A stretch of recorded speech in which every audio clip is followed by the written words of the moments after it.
Hello everyone and welcome back to the Horror Hut.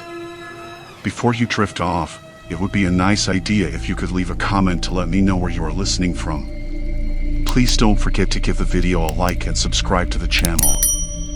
Right, let's get comfy and relaxed, and let's begin. Story 1, Sudden Storm at the Cabin, Nature's Ominous Warning. I didn't plan on being out here alone. I took the early bus out of town, the one that left before dawn when the city was still a slow, groggy mess of headlights and distant sirens. The air smelled sharp with pine and damp earth by the time I stepped off near the trailhead. There was a chill to it, early spring still holding on, but the sky was clear, the kind of blue that made you blink a few times just to make sure it was real. The first few miles were easy. The path was well worn, a ribbon of dirt weaving between tall firs and moss-covered stones. I kept my pace slow, not wanting to tire myself out too fast. The sun was warm on my neck, and the breeze tasted faintly of wildflowers. I stopped a couple of times to catch my breath, pull out a granola bar, and take in the quiet. It was the kind of quiet that made you aware of every tiny sound, the snap of a twig underfoot, a bird calling from somewhere high above, the distant drip of water from leaves heavy with last night's dew. There was a rhythm to it, a pulse I hadn't felt in months. I told myself this was exactly what I needed. Fresh air, solitude, the slow drag of the trail. No deadlines, no screens, no constant buzzing. By mid-afternoon, the sun had climbed higher, and I found myself standing at the edge of a small clearing. The cabin was just ahead, nestled between thick stands of cedar like some forgotten secret. It wasn't much to look at: withered gray wood, a sagging porch, windows clouded with age, but it had a quiet dignity. I'd expected something more polished, honestly, but this felt right. Real.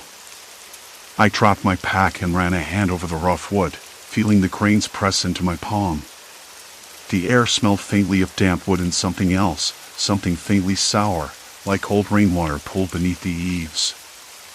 I shrugged it off. Probably nothing.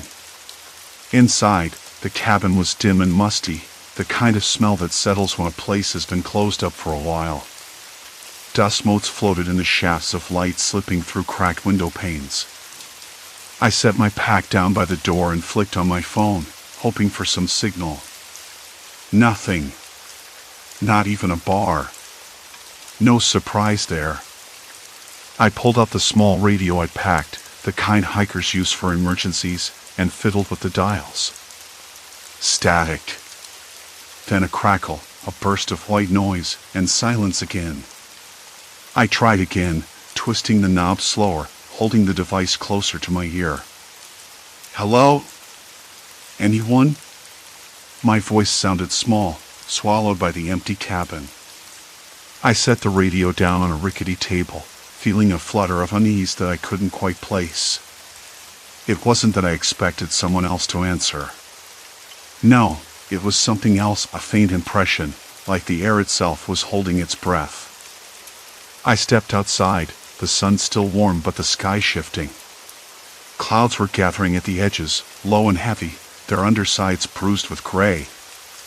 The wind picked up, rustling the branches and carrying the scent of rain. I pulled my jacket tighter, the fabric rough against my skin. Better set up before it hits, I muttered, though it felt more like a warning than a suggestion. The trail back was slick in places, patches of mud where the spring thaw had softened the ground. I noticed the creek nearby had swollen, its usual gentle murmur replaced by a louder rush, water tumbling over stones with surprising force. I crouched at the bank, dipping a finger in to taste the cold, clean flow. But the water was darker here, tinged with something else: mud, leaves, a strange oily sheen that caught the dim light that cast long, dancing shadows. I frowned. I told myself not to read too much into it. Creeks change. Floods happen. Nothing unusual. Still, as the sky darkened and the first drops began to fall, I hurried back to the cabin, my boots squelching in the wet earth. The wind was rising now, whipping through the trees with a keening sound that set my teeth on edge. I closed the door behind me, the latch catching with a sharp click. Inside, the cabin felt smaller, more confining. The rain pounded against the roof, a relentless tattoo that filled the silence. I pulled my jacket off, wringing the sleeves out before hanging it over a chair. The cool, damp air clung to the walls, thick with the smell of wet wood and something else faint, almost imperceptible, like a trace of smoke or something burning long ago. I moved toward the window and peered out. The forest was a blur of dark shapes and glistening leaves. Water was already pooling in the low spots near the cabin, creeping closer with every minute. The creek had become a stream, and the stream was swelling fast. That's when I saw it. At first, I thought it was a trick of the light, a dark shape caught between the trees, half submerged in the rising water. Then I realized it was something else. A figure, maybe. Or part of one. Something moved. I blinked, but the shape didn't disappear. It shifted, slow and deliberate, as if trying to signal me. My stomach tightened, and I stepped back from the window, heart thumping in a way that felt almost wrong. There was no one else supposed to be out here. No paths, no cabins, no hikers. Just me. The radio crackled suddenly, sharp and clear for a split second, then was swallowed again by static. I grabbed it, twisting the dial desperately. Hello? Can anyone hear me? My voice cracked, the words sounding hollow in the cramped space. Silence. Complete silence. Outside, the rain hammered harder. The wind howled through the cracks in the cabin's walls. And somewhere in the swelling floodwaters, something or someone was waiting. The storm didn't ease with dawn, it only grew louder, more insistent. I rubbed my hands together, hoping to warm them, though the room felt close, almost suffocating. The damp smell of wet wood and earth clung to everything, mixing with the faint mustiness of the cabin's worn fabric curtains. I could taste the cold air on my tongue, metallic and sharp. The night had been long. Too long. And yet I couldn't shake the feeling that the storm was just a backdrop, a cover for something else. That figure, or whatever it was, hadn't been a trick of the light. Not noise. Not my imagination. I told myself that again and again, but the knot in my gut tightened. I glanced at the gear I'd unpacked yesterday, the half-empty water bottle, the map of the trail I'd planned to hike, and the small first aid kit. Nothing seemed to matter anymore. Not when I was trapped here, cut off by floodwaters that were creeping closer to the cabin's threshold. I needed to know what was out there. I needed to make sense of it. No way to call for help. No cell service. The radio was useless. I had to move. The rain slowed briefly, the storm's breath caught in its chest. I grabbed my jacket, soaked but necessary, and the flashlight. My boots squelched in the mud outside as I stepped onto the porch, the cold biting through my layers. The air was thick with the scent of wet pine and something else, something faint but unmistakable. Smoke? No, not smoke.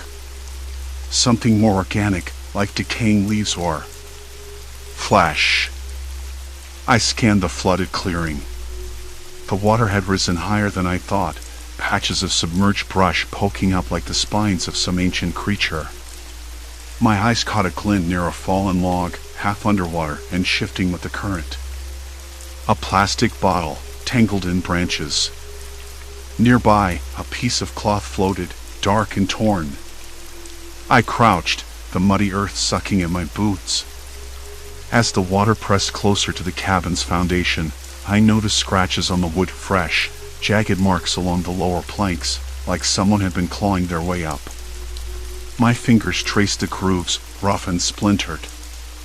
What had tried to get in? A sudden splash upstream caught my attention.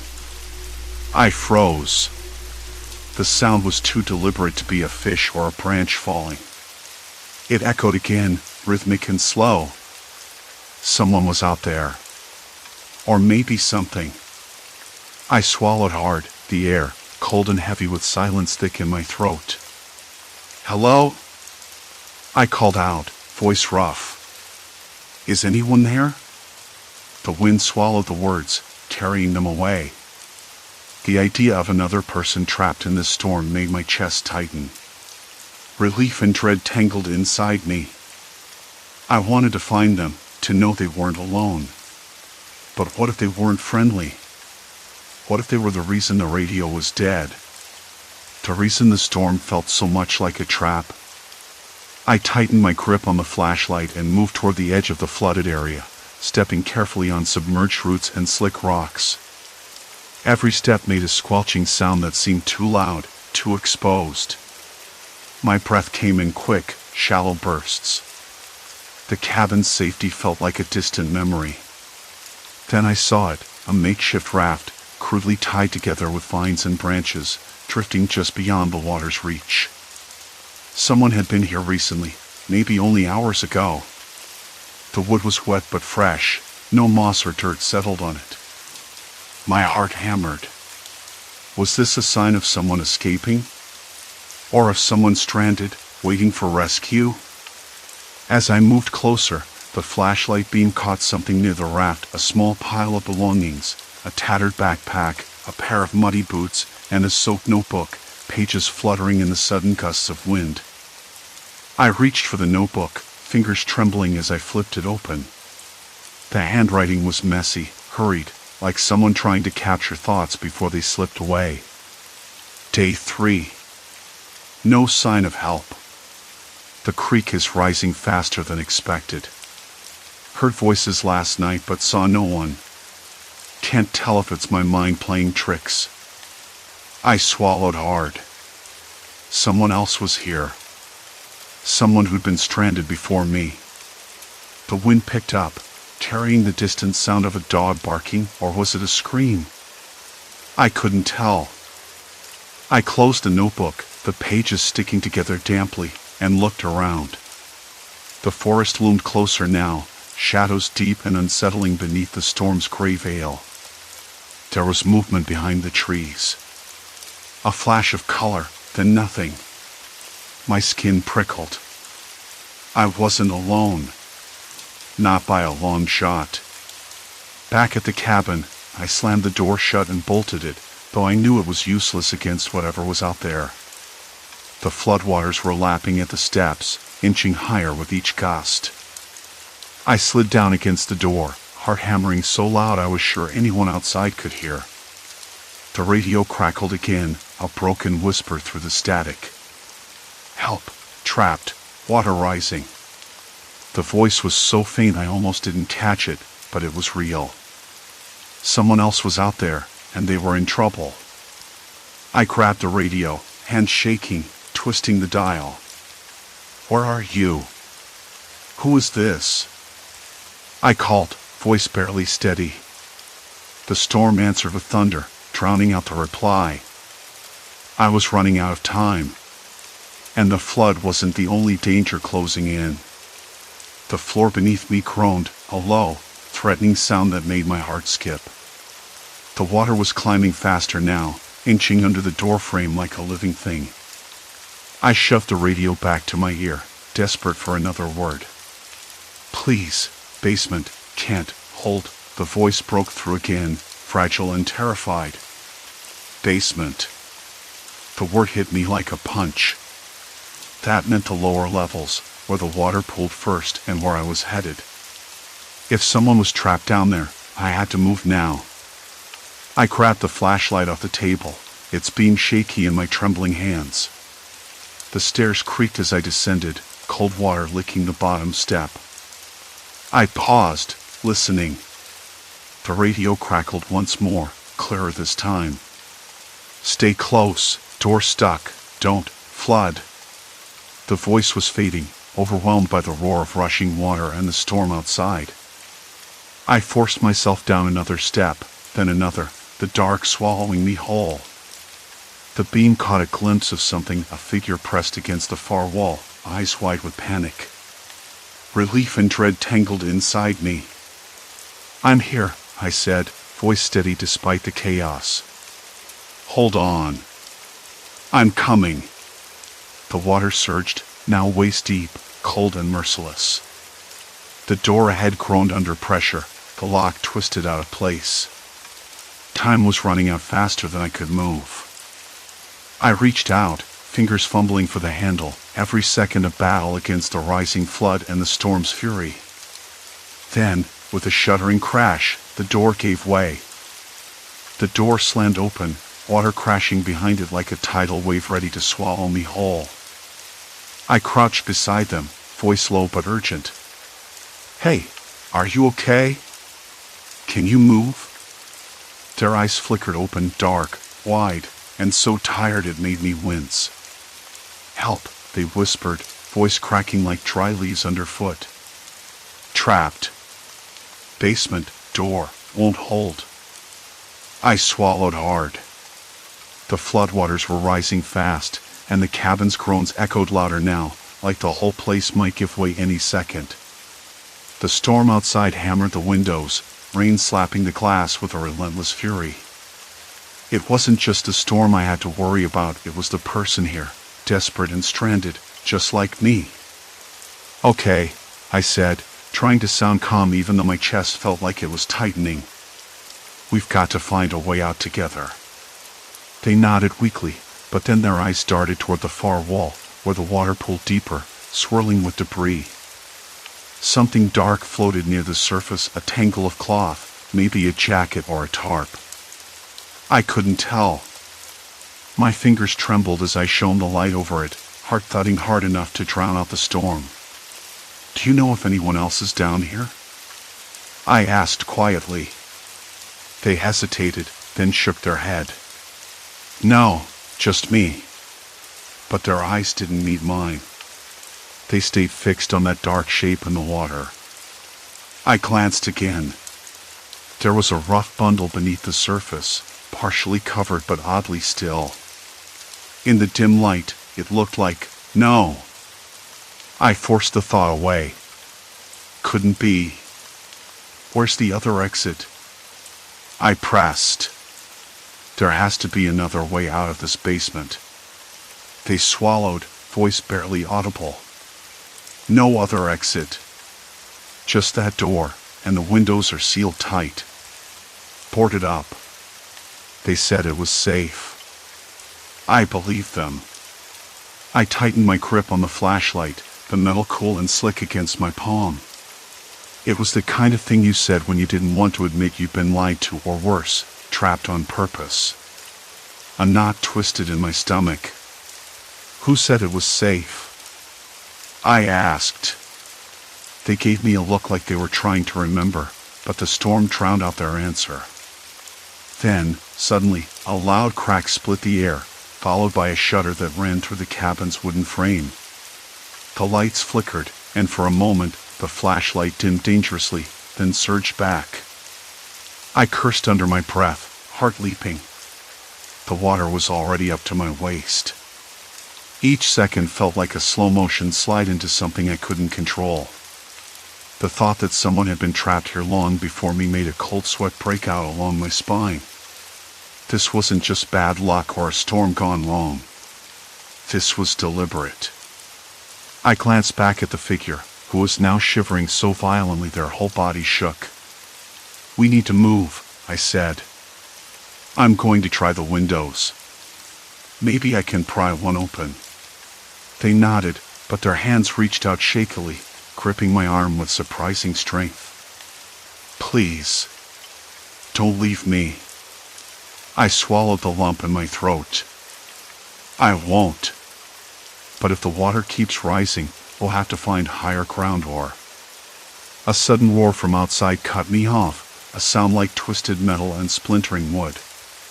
The cabin creaked again, louder this time, like some massive weight was pressing down on the roof. I glanced up just in time to see the ceiling sag slightly, a wet, dark stain spreading across the plaster. "Flood's worse than I thought," I muttered.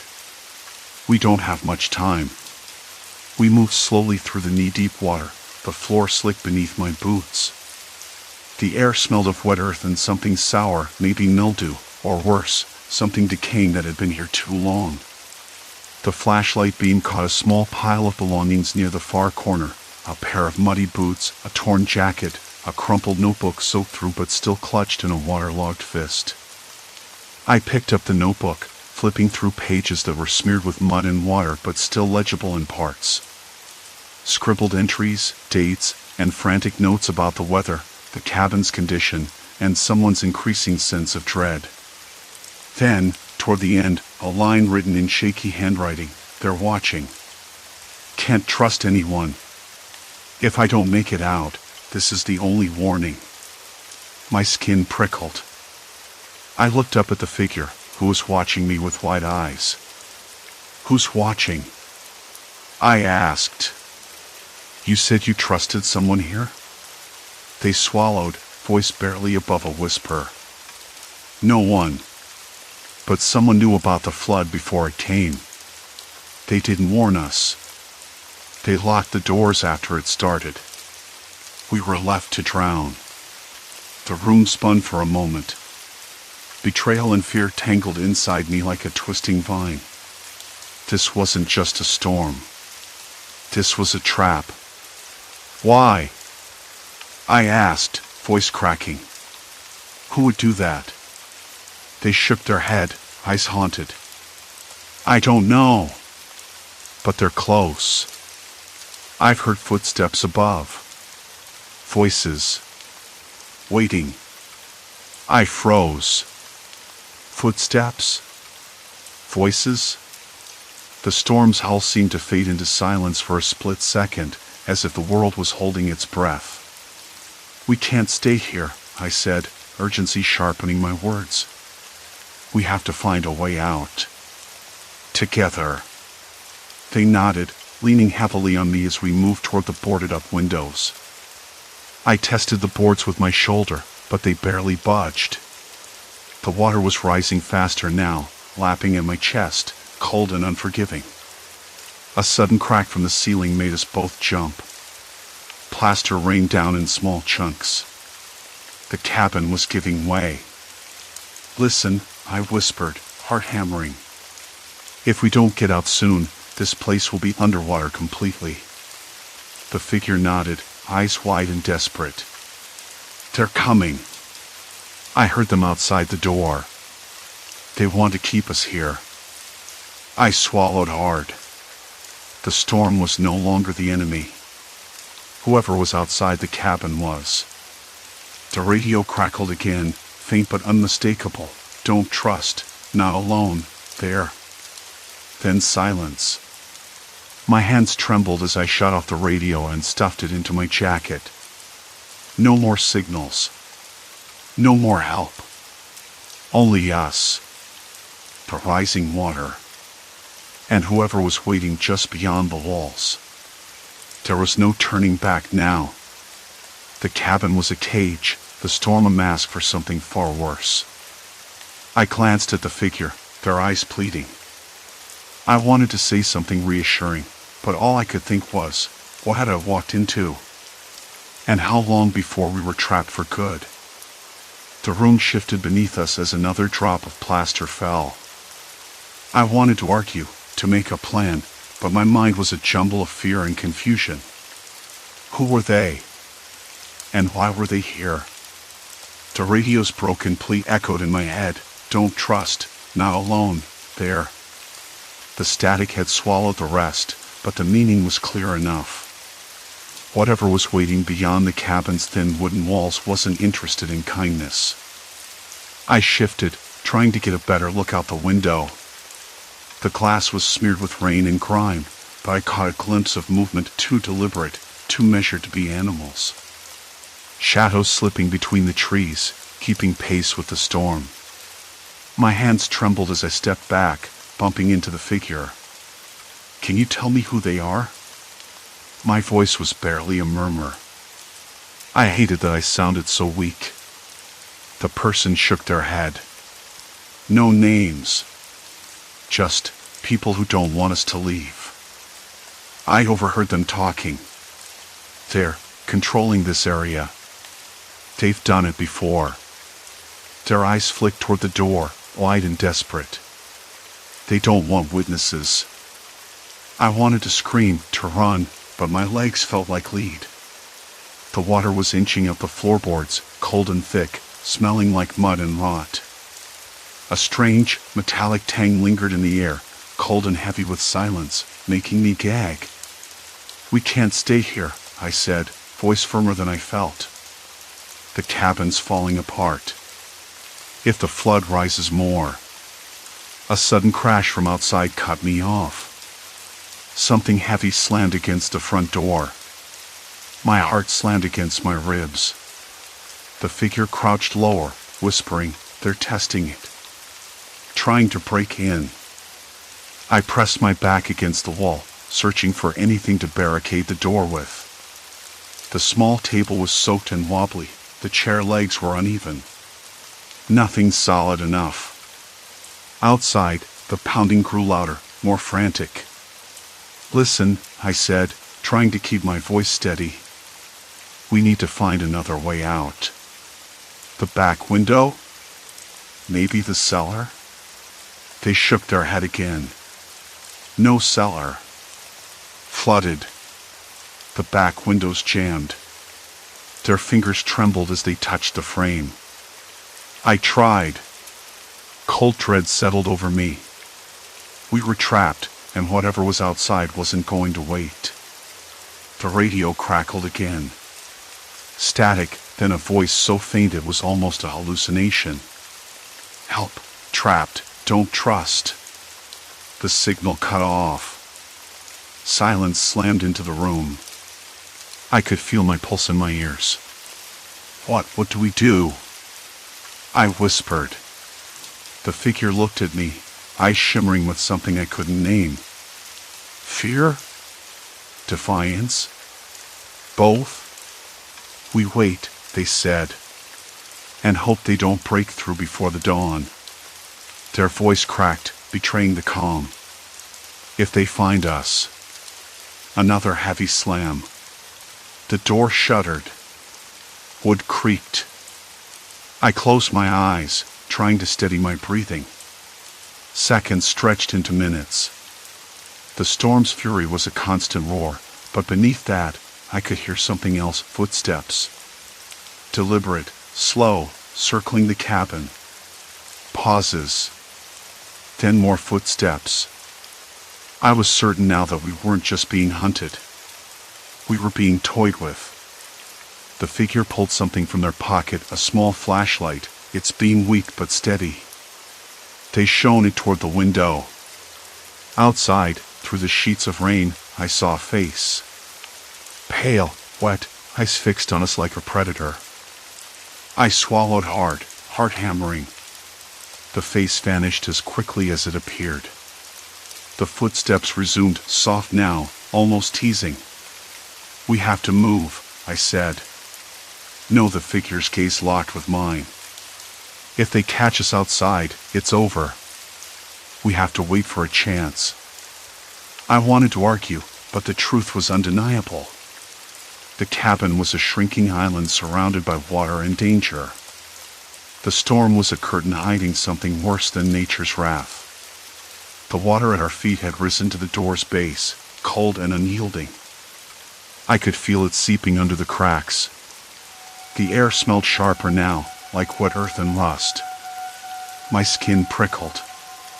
Suddenly, the floor beneath us groaned a deep, unsettling sound like the cabin itself was protesting. Dust rained from the ceiling, the plaster cracked whiter. The figure reached out, grabbing my arm. "We don't have much time." I nodded, swallowing past a lump in my throat. Then, a sound I wasn't ready for, soft, muffled, coming from beneath the floorboards. A voice, faint and broken. "Help, please." My breath caught. The figure's eyes widened. "You heard it too." The idea that someone else might be trapped in this collapsing, flooded nightmare twisted the item in my chest. Another person, desperately trying not to drown or be found. "Can we get to them?" I asked. But the water was rising fast, and the floor was groaning like it might give way any second. The door slammed again, harder this time, splinters flying. "No," the figure said, voice low. "First, we have to survive.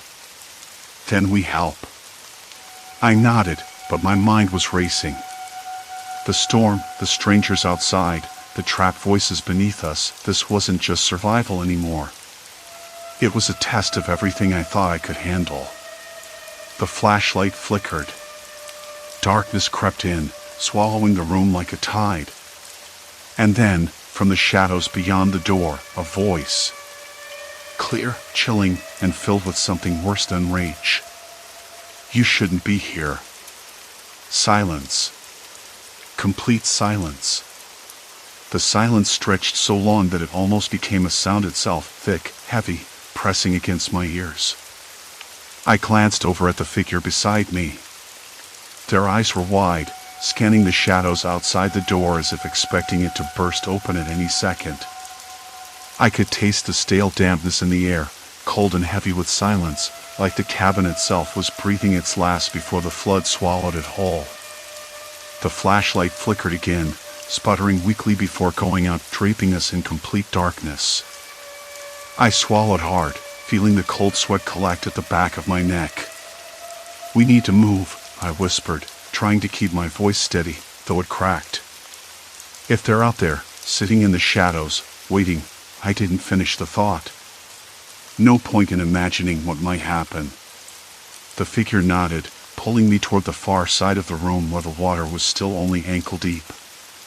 Somewhere below us, the faint voice was still calling out, desperate and broken. "Help, please." It was a thread of sound that kept pulling at me, twisting the knot of dread tighter. I wanted to ignore it, to focus on getting out, but that voice wouldn't let me.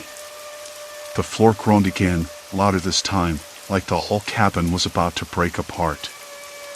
I shifted my weight carefully, stepping around loose boards and puddles that smelled like wet earth and something fouler I couldn't place.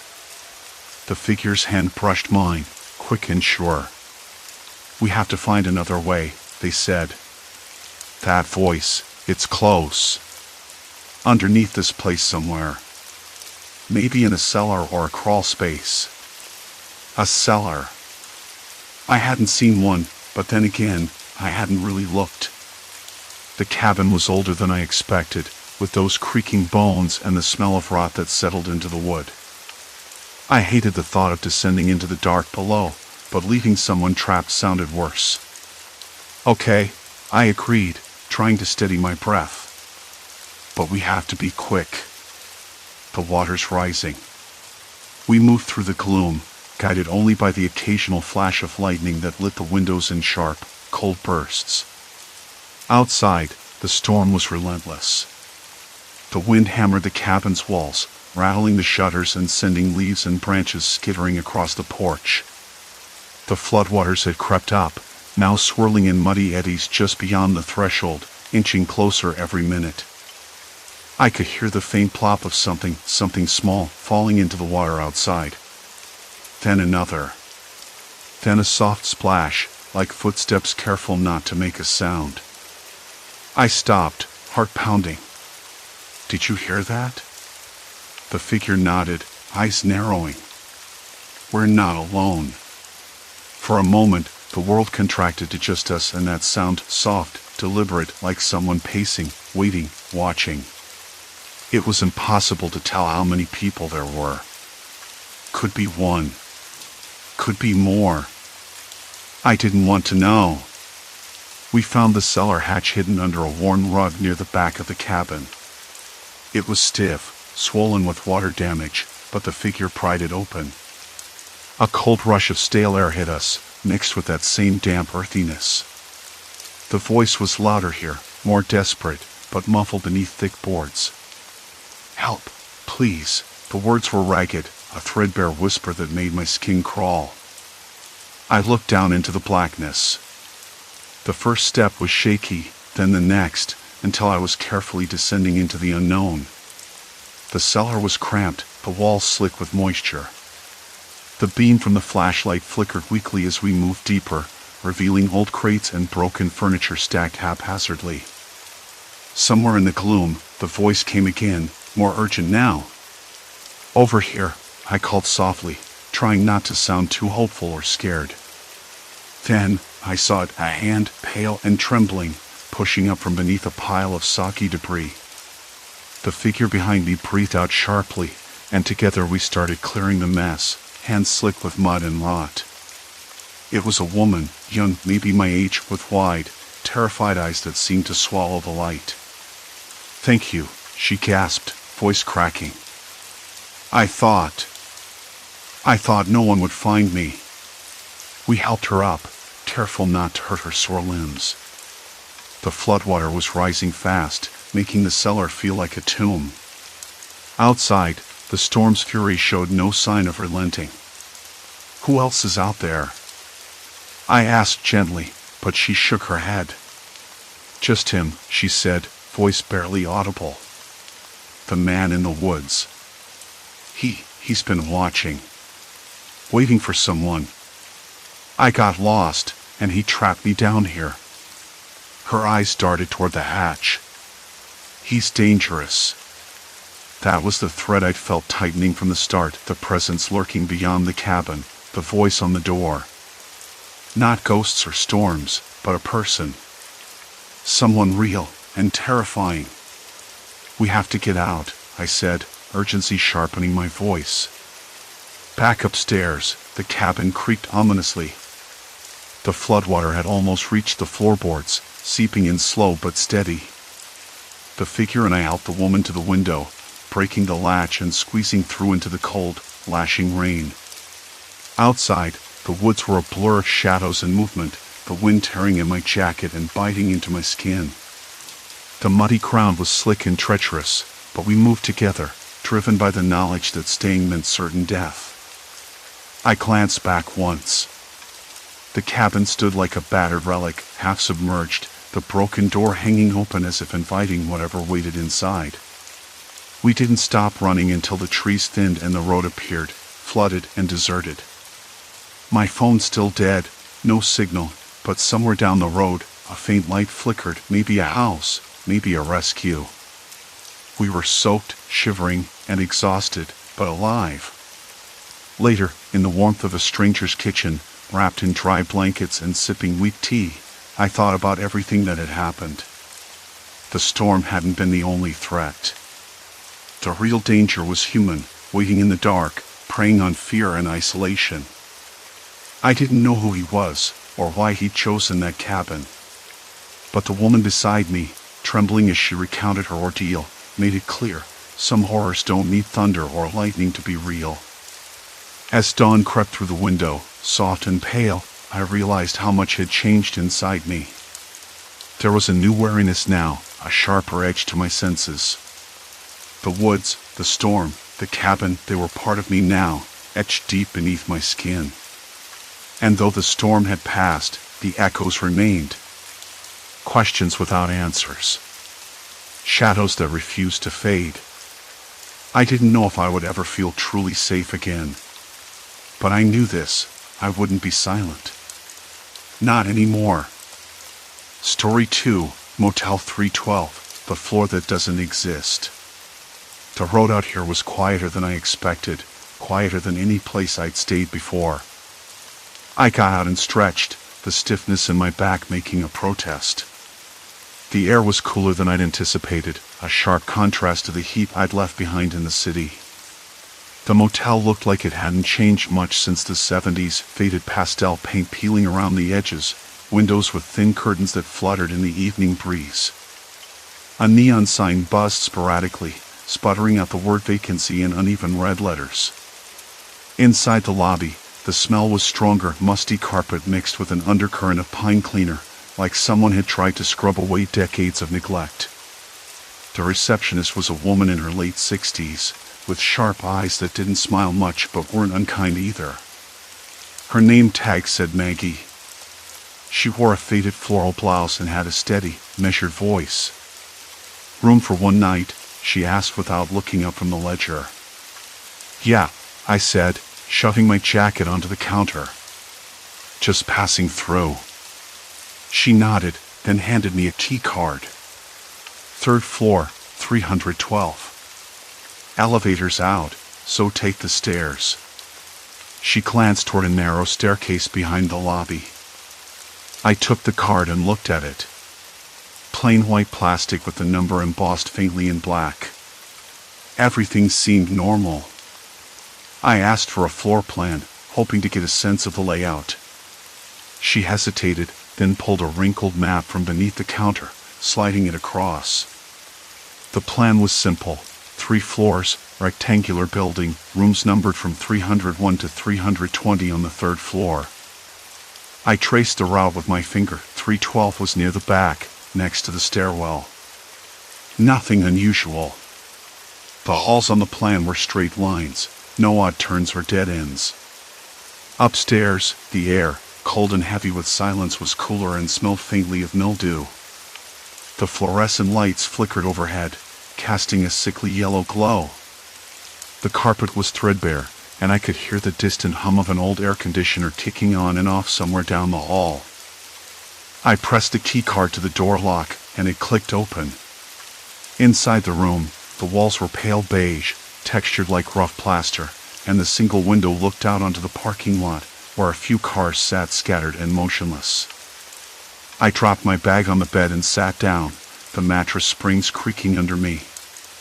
The thermostat was set to a chilly 20 degrees Celsius, but the heater didn't seem to respond when I fiddled with the dial. I was tired, but I couldn't shake the feeling that something was off. Just a nagging sense, like the room was watching me, or maybe it was just the silence. Silence. Complete silence. No TVs blaring from other rooms, no voices drifting through the thin walls, just the occasional creak of the building settling. I pulled out my phone. No signal. Of course. This was one of those places that prided itself on being off the grid. I sighed and settled onto the bed, flipping through the channels on the dusty TV. Static. Then a faintly distorted news broadcast from a local station I'd never heard of. The anchor's voice was monotone, the images grainy. I turned it off. That's when the door slid open without a sound.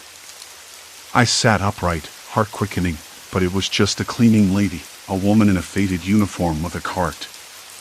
She paused, looked at me with tired eyes, then muttered, "Sorry, wrong room." I blinked. "It's 312. She glanced at the card in my hand. "That's what you were given?" "Yeah." She nodded slowly, pushing her cart back down the hall. I heard her door close 2 rooms down. I shrugged it off, but a small unease crept in. Maybe she'd just been distracted. Or tired. Later, after I'd unpacked a bit, the phone by the bedside rang. I froze. I hadn't touched it, and the earlier silence made the sudden noise jarring. I picked it up. "Hello?" My voice sounded thin in the empty room. Silence. Then a click. The line went dead. I frowned and set the phone down. Trying to shake the weirdness, I decided to explore the floor a bit. The hallway stretched in both directions, dimly lit, walls painted the same beige as my room. The carpet muffled my footsteps. I passed room numbers in order, just as the plan suggested. 310, 311, 312, the door to my room, and then a door numbered 313 appeared. That was odd. The floor plan Maggie gave me ended at 320, but 313 shouldn't be there. At least, it wasn't marked on the map. Curious, I pressed my ear to the door. Nothing. No sounds. I tried the handle. It was locked. I moved on, but the feeling stuck with me. A door that wasn't supposed to exist. At the far end of the hall, I found another door, this one marked 318. That was on the plan. But the hallway beyond it curved strangely, as if the building had been squeezed in some places and stretched in others. I turned back, trying to find the stairs. But the corridor didn't look like I remembered. The walls seemed closer, the lighting dimmer. I stopped. Taking a deep breath, I pulled out the floor plan again and compared it to what I saw. The map showed a straight hallway, this one twisted and turned in ways that didn't make sense. I wasn't sure if I was imagining it or if the building was playing tricks on me. I decided to head back to my room, but as I retraced my steps, I noticed something else. Another key card had been slipped under my door. I picked it up with a frown. It was identical to the one I'd been given, but the number was 317. I flipped the card over. No markings, no names, just the number. I didn't know what to make of it. I slipped the card into my wallet and tried to ignore the tightness in my chest. Back in the room, I sat on the bed and stared at the door, listening. The building creaked again, a low groan that sounded almost like a sigh. Maybe I was overtired. Maybe the isolation was getting to me. I told myself that. But then the phone rang again. I didn't answer. Instead, I stood and looked out the window into the darkening parking lot where the cars sat like silent sentinels. Somewhere out there, someone was watching. Or maybe I was just imagining things. I wasn't sure anymore. The phone stopped ringing. I sat back down on the bed, keycard 317 still resting in my palm. I flipped it over again, as if the plastic might suddenly reveal a secret. Nothing. No name, no logo, not even a scratch or smudge. Just the number. It was the same size and shape as the card for my own room, but it didn't correspond to anything I'd seen. I thought about heading back to the lobby, maybe asking again about the floor plans, but the idea felt like walking into a trap. I wasn't sure if the clerk was in on whatever was happening here, or if I was just making too much of nothing.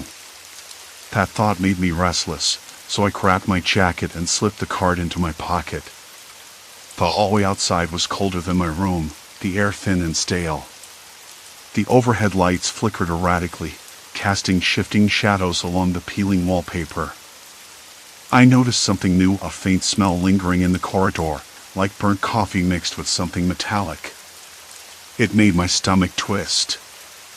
I walked toward the elevator, my boots clicking on the worn linoleum. The panel showed only 3 floors, but the card read 317. No third floor, no room 317. How could that be? I pressed the button, and the elevator shuddered before the doors slid open with a reluctant groan. Inside, the dim bulb buzzed overhead. I slid the card through the reader just out of curiosity. The light blinked green, and the doors closed. The elevator moved, but instead of stopping on any numbered floor, the lights inside flickered faster, and the air grew inexplicably colder. The hum changed pitch, almost like a warning. Then the elevator jolted to a halt. The doors opened to a dim hallway I had never seen before. It stretched in both directions, a narrow corridor lined with identical doors, all labeled in faded brass numbers, 301, 302, 303, all the way up to 320. Room 317 was right there. My breath caught. The walls felt closer here, the air thicker, almost suffocating. The carpet was threadbare, worn down to a dull gray, but the smell was different, an odd mix of damp wood and something rotting just out of sight. I stepped out, my footsteps muffled. The silence was absolute. I tried the door to 317. It was unlocked. The handle cold and sticky under my fingers. I pushed it open slowly. The room was small, almost bare, with a single bed, a rickety chair, and a nightstand with a flickering lamp. The window was covered with a heavy curtain, blocking any hint of outside light. I stepped inside, heart pounding. The air smelled like mildew and old paper. On the nightstand, a notebook lay open, its pages yellowed and curled. I bent over and read the first line, day 43. Subject unaware. Observation continues. My hands trembled. Someone was watching me. Not just me, but others too. The notebook was filled with entries, notes about movements, times, reactions. Names, dates, detailed observations. It wasn't a guest book. It was a log. A sudden noise made me freeze, a soft scraping sound coming from the far corner of the room, with its faint smell of dust and decay. I turned slowly. Nothing. Just shadows. I closed the door and leaned against it, trying to steady my breathing. What was this place? Why had I been given the card to a room that didn't exist on the official floor plan? And who was keeping this log? I decided I needed to find the lobby manager, or maybe the owner, and get some answers. But as I turned back toward the elevator, the hallway outside the door wasn't the same. The layout had shifted. The corridor I had entered from was gone, replaced by a dead end lined with peeling wallpaper and a single, grimy window looking out onto a brick wall. Panic fluttered in my chest. I pulled out the key card and swiped it again. Nothing. The elevator was gone. No sign of it anywhere in the hall. I tried the doors on either side, but most were locked tight. A few opened to empty rooms, all identical and featureless. The silence pressed against my eardrums. I started walking, turning corners, retracing steps, but every turn brought me to the same dead end or a new hallway that didn't match any map I'd seen. The building was shifting, rearranging itself. I wasn't just lost, I was trapped. I stopped, pressing my back against the cold wall. My fingers dug into the rough plaster. The notebook's words echoed in my mind. Observation continues. Subject unaware. I wasn't a guest here. I was a subject. The weight of it settled over me like a lead blanket. Who was doing this? Why? And was anyone else trapped in this maze? The silence broke again, this time with the unmistakable sound of footsteps, soft, measured, deliberate, coming from somewhere behind me. I spun around, eyes straining in the dim light. No one. Hello? My voice cracked. Is someone there? The footsteps stopped. The silence stretched. Then a voice, low and calm, barely a whisper, "You shouldn't be here."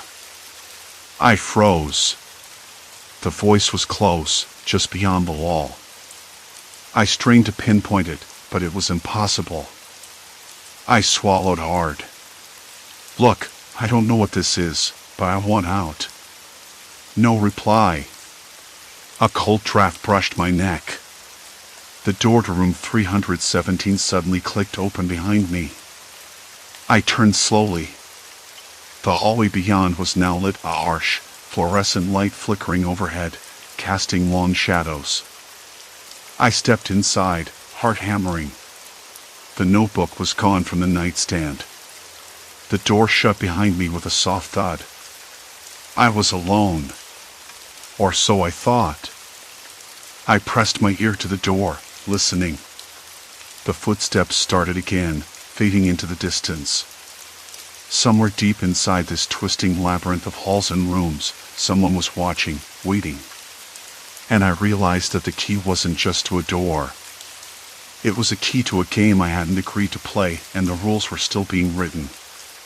The door clicked shut behind me, and the sound thudded through the small space like a judge's gavel sealing a verdict.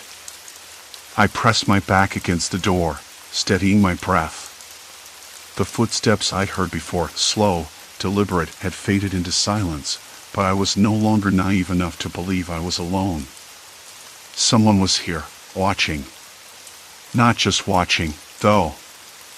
They were controlling this. The walls didn't feel solid anymore.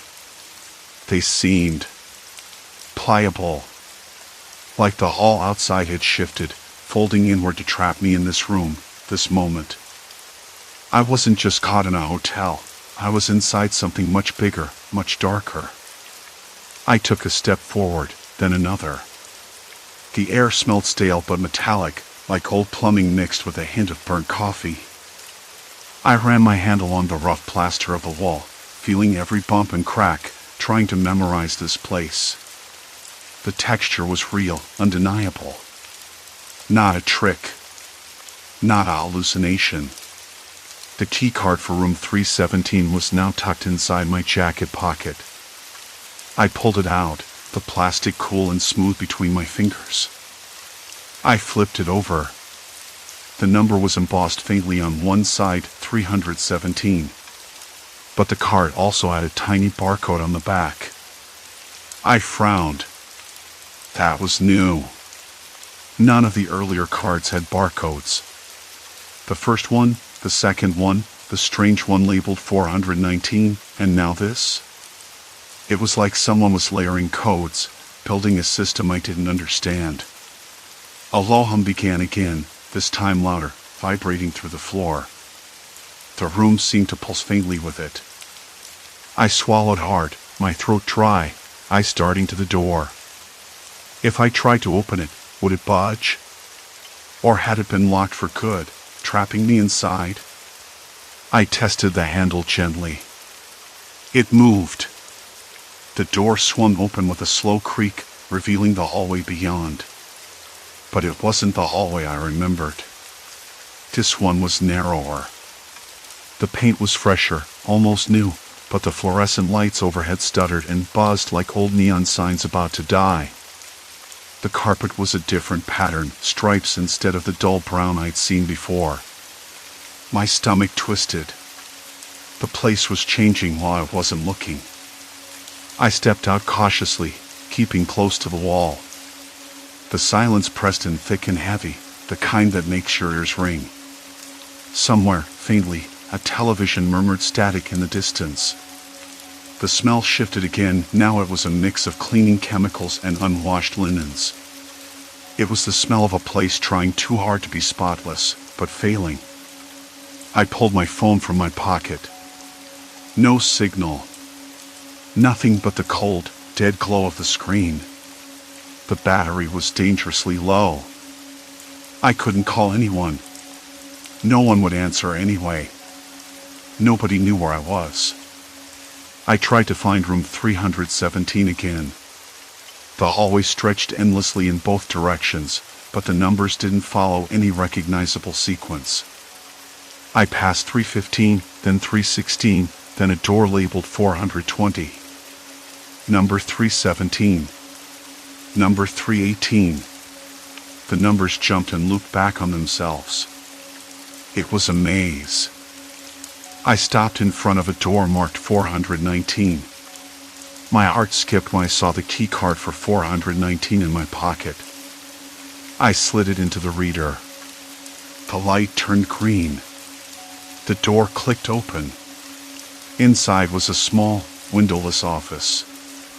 A desk cluttered with papers, a dusty computer monitor frozen on a lock-in screen, and a landline phone with the receiver off the hook, cord tangled like a snake. A faint buzzing from the fluorescent lights overhead. The air was stale, and the carpet smelled faintly of mildew. I stepped inside, closing the door behind me. The sound was muffled, isolated. I picked up the handset and put it to my ear. Dead silence. Then, a voice. Soft. Mechanical. You're deeper now. I dropped the phone, startled. It hit the desk with a dull thunk. My pulse raced. What is this place? I whispered. The voice came again, this time a little closer, but still disembodied, like a recording played through a faulty speaker. You can't leave. Not anymore. I ran my fingers through my hair, trying to steady the rising panic. The walls seemed to close in. I was no longer a guest. I was a subject. Suddenly, the computer screen flickered. Letters appeared, typing themselves out in uneven strokes. "Welcome back." A chill ran through me. How did it know I was here? How did it know my name? I pressed the power button. The screen went dark. Footsteps. Close. Behind the wall. I turned sharply, heart hammering. "Show yourself," I said, voice barely steady. No reply. Only the footsteps receded, fading into the distance again. I sank into the chair, trying to think. This wasn't random. It was orchestrated. Someone was watching every move. Every step I took. I remembered the receptionist's words from earlier, the vague warnings masked as pleasantries. About missing guests, about special arrangements for long-term stays. I thought it was just bad management. Now I wasn't so sure. I pulled out the notebook I'd found earlier, the one they'd taken from 317. It was back in my bag, somehow returned. I flipped through the pages quickly. Scribbled notes, names crossed out, dates, cryptic phrases like "observation complete," they muttered, and "subject uncooperative." A loose photo slipped from between the pages. It was a grainy black and white shot of the motel lobby, empty except for a figure standing near the front desk. The figure's face was blurred but familiar. It looked like me. I dropped the photo, stomach twisting. If this was a game, I was already losing. If it was a test, I'd failed the moment I checked in. I stood, pacing, breathing shallow. The walls shifted again. The door to the office was no longer where I'd entered. Instead, a narrow corridor stretched out, twisting left and right, like veins in a living thing. I had no idea where it led. No idea if it led out. Then, the elevator dinged behind me. The doors slid open with a slow, mechanical groan. Inside, a flickering light revealed a panel, no buttons. Just a small screen flashing a message. Exit restricted. The elevator doors began to close. I lunged forward, pressing my palm against the glass, but it was too late. The doors sealed shut with a solid thump. Trapped. I slid down against the wall, breath catching in my throat, mind racing. There was no turning back now. Not in this place. Somewhere, a voice whispered from the shadows, barely audible. "Welcome to the last stop." The elevator didn't move. My fingers traced the cold glass of the door, the chill biting through my skin. The photo had slipped from my hand, landing face up on the grimy floor beneath me. That image of me, or someone like me, was a puzzle piece I couldn't place. I swallowed hard, the stale, recycled air thick in my lungs. A faint rattling echoed somewhere above, or maybe below. I couldn't tell. The building felt alive, but not with anything human. It was a behemoth of shifting walls and false corridors, like a labyrinth designed to trap, isolate, and watch. And me? I was the rat. I pressed my forehead against the glass, breath fogging the surface. The elevator's light flickered, once, twice, then plunged into darkness. The emergency light kicked on, a pale red glow that cast long shadows, making the walls seem closer, tighter. "Welcome to the last stop," the voice whispered again. Closer this time. No longer just a breath in the dark, but something deliberate, watching. My throat tightened. Not with fear exactly. Something colder. The kind of dread that crawls up your spine when you realize you're not alone and the other isn't human, but worse. Human enough. I flattened my palm on the glass, hoping for a weak spot, a seam, a crack. Nothing. The elevator's metal walls were seamless, unyielding. My eyes darted to the tiny speaker embedded near the control panel. "Who's there?" My voice cracked like dry twigs. Silence. I pulled back, sliding down until my back hit the wall. The photo still stared up at me. I reached for it, fingers trembling. The paper was rough and cold. The image was grainy, a black and white snapshot of someone standing at the motel's entrance. The face was blurred, but that outlined my hair, my build was unmistakable. Why was it here? How did they know me? A sudden creak from above snapped me upright. The elevator shuddered slightly, like a breath held too long. I pressed my ear to the door. Footsteps. Slow. Measured. Somewhere outside the elevator shaft. I could hear the faint scrape of shoes against concrete and the dull tap of a cane or maybe a metal rod. I couldn't tell. "Hey," I called out, voice steadier than I expected. "If you're out there, I'm not looking for trouble. Just let me out." No answer. Only that slow, deliberate step moving away. I waited, counting seconds that stretched into minutes. The walls behind me seemed to pulse in the weak red light, the texture of the metal rougher than I remembered.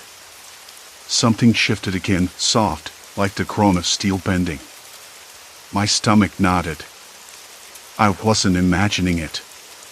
The elevator jolted. Lights surged back on, harsh fluorescent bulbs revealing the empty shaft. The doors slid open with a reluctant hiss. I blinked against the sudden brightness. The hallway was different. It shouldn't have been. I'd stood here before, but the layout was wrong. The walls were closer, the ceiling lower. The ceiling tiles were stained with water damage, peeling like old skin. The carpet, once a dull blue, was now a faded, sickly yellow, frayed at the edges. I stepped out cautiously, fingertips grazing the wall's rough plaster. The air smelled of mildew and something metallic like rusted pipes leaking into the ventilation. I pulled the photo from my pocket and held it up. The door at the far end of the hall in the picture, there was no door there now. Instead, a blank wall, its surface cracked and flaking. I swallowed hard. The motel was changing around me. Shifting. I tried the doors on either side. Room 213. Empty. The door creaked open on rusty hinges. Inside, the air was thick with the scent of damp carpet and stale cigarette smoke. A single bed sagged in the corner, sheets rumpled and yellowed. No sign of anyone. Room 217. Same story. My hand lingered on the doorknob, the metal cold and sticky with grime. I backed into the hallway, heart hammering against my rib cage. The walls behind me seemed to lean in, as if trying to close the space. Something caught my eye, a flicker of movement at the end of the hall. I squinted, trying to focus. A figure stood just beyond the corner, half hidden in shadow. Tall. Thin. Motionless. I blinked. The figure was gone. "Hello?" My voice was barely a whisper. No reply. Just the distant hum of the ventilation system and the faint, rhythmic tapping again, like footsteps echoing down a long corridor. I turned and hurried back toward the elevator shaft, hoping to find another way out. The hall stretched endlessly, twisting left and right, but no matter how I walked, I ended up back where I started. The door that was there moments ago was now gone, replaced by an unbroken wall. I stopped, my breath ragged. The walls seemed to breathe, expanding and contracting in a slow, torturous rhythm. The floor beneath my feet felt uneven, like the building itself was warping. I pressed my hands against the plaster, feeling the rough texture bite into my skin. My fingers traced the cracks, the faded paint, the tiny holes where nails had been pulled out. I wasn't just lost. I was trapped and watched. I thought back to the key cards, the ones that didn't match any rooms on the plans. They weren't mistakes. They were invitations. Or warnings. I slid down to the floor, head between my knees. The photo was still in my hand, a cruel reminder of how deep this went. The tapping grew louder. Closer. I looked up. The shadowy figure was back, standing at the far end of the hall. This time I could see the outline more clearly, a man, slender, wearing a long coat that brushed the floor. His face was hidden in shadow, but I could feel his eyes on me. I scrambled to my feet, heart racing. The wall shifted again, closing the distance between us. The ceiling dropped lower, the dim light that cast long, dancing shadows flickered until the hallway was half dark. I took off running, footsteps pounding on cracked tile, breath burning in my throat. I rounded a corner and slammed into a heavy door. It was locked. My fingers searched the handle, desperate. The tapping echoed behind me, slower now, deliberate. Waiting.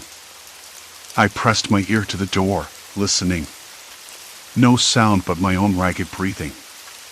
Then, the door creaked open. I stumbled inside a narrow room, bare except for a single chair. The air was stale, thick with dust. I slammed the door shut and pressed my back against it, sliding to the floor. My hands shook so hard I could barely hold the photo. The tapping stopped. Silence. Complete silence. Then, a whisper from the cracks beneath the door. You can't hide. I swallowed the lump rising in my throat. The game wasn't over. Not by a long shot. I had no idea what they wanted or why I was here. I woke to the faint hum of the motel's old air conditioner sputtering somewhere down the hall. The room was stale, the thin curtains pressed tight against the window, shutting out the overcast afternoon light. I lay still, listening. The sound wasn't quite steady, like it was struggling against something. A slow, rhythmic pulse beneath the mechanical drone, my heartbeat? No, something else. The key card was on the nightstand, where I'd left it. But it wasn't for my room. Never for my room. It was another one, like the others, 417, 623, 209B. Rooms that didn't exist. I touched it, the smooth plastic cool under my finger. I didn't want to know what was behind those doors, but I did. I had to. After a moment, I got up, the floor cold beneath my bare feet. The motel smelled of damp carpet and cheap disinfectant, but beneath that was something else, cigarette smoke, stale and bitter. I wrapped a thin robe around my shoulders and stepped out. The hallway was oddly quiet. No distant television, no other guests chattering or the clatter of luggage wheels. Just the soft, persistent hum of that air conditioner and, somewhere far off, the faint bark of a dog. I glanced down. The floor plan was nailed to the wall beside the elevator, but it didn't match what I saw. The corridors twisted in ways that made no sense. I could swear I'd come from the opposite direction. I tried the card in the door labeled 417. The light flickered green. The door clicked open. Inside, the room was empty, sterile, but for a single chair facing the window. The glass was smudged, the view obscured by thick fog curling around the building's foundation. I sat down, the chair's plastic back cold against my spine. The room was quiet. Too quiet. No hum of the air conditioner, no distant voices. Just silence. Complete silence. Then I heard footsteps. Slow, deliberate. Not my own. My pulse picked up. I stood abruptly, scanning the room. The door was still slightly ajar. Outside, the hallway stretched empty and dimly lit. I stepped out, keycard clenched in my hand. My breath came shallow and fast. I couldn't tell if the footsteps were real or just echoes in my mind. I moved down the hall, counting doors, trying to find the elevator or stairwell. Nothing matched the plan. Colors shifted, the walls seemed to lean in. The fluorescent lights buzzed overhead, flickering. I stopped at a mirrored panel. My reflection was there, but something was off. The eyes looked tired, haunted. I touched my face. Sweaty, clammy. I blinked. The reflection didn't quite match my movements. A trick of the light? A symptom of exhaustion? I wasn't sure. I decided I needed to get off this floor to find the lobby, the exit. The key cards had been a puzzle, yes, but now they felt like traps. Little invitations to nowhere. I tried the elevator. The doors opened silently, the interior dim. I pressed the lobby button. The panel lit up, but nothing happened. No hum, no movement. I slammed the button again. The door stayed open. A dry laugh escaped me, bitter, hollow. I took the stairs. The metal steps creaked beneath my weight. The stairwell smelled of rust and old paint. I expected to find the lobby at the bottom, but when I reached the ground floor, I was back on the same hallway. The same dull beige walls and flickering lights. I walked, then ran, then stopped. The corridors were shifting again. The motel had become a maze, designed to keep me inside. I could feel it in my bones. And then I saw her. She was standing at the end of the corridor, a woman in a dark jacket and faded jeans. Her hair was pulled back, her face pale in the harsh light. She looked just as lost as I felt. "Hey," I called, voice cracking. "Do you know what's going on here?" She looked at me, eyes wide and tired. "You too?" I nodded, stepping closer. "Have you tried to leave?" She shook her head. "I think they want us here. They watch everything. Every move." The weight of her words settled over me like a stone. I hadn't been crazy, this was deliberate. Someone was watching, controlling, isolating us. But why? Who? I asked. She shrugged. "I don't know. But I've been trying to find a way out for days. Every exit I try leads me right back here." We shared a look, the same mix of frustration and fear. The motel had been a trap for both of us. We moved together, trying doors, searching for clues. The air grew colder, the fluorescent lights flickering more erratically. The walls seemed to pulse, the carpet rough against my bare feet. At one point, she stopped. "Listen." I held my breath. There it was. The faint sound of voices. Low, murmuring, coming from behind a door marked office. We approached cautiously. The door was unlocked. Inside, two men in suits sat across from each other at a cluttered desk. Papers, maps, and a bank of security monitors showing various hallways and rooms. One looked up, noticing us. "You shouldn't be here," he said calmly, voice steady but firm. The other man stood, a slight smile tugging at his lips.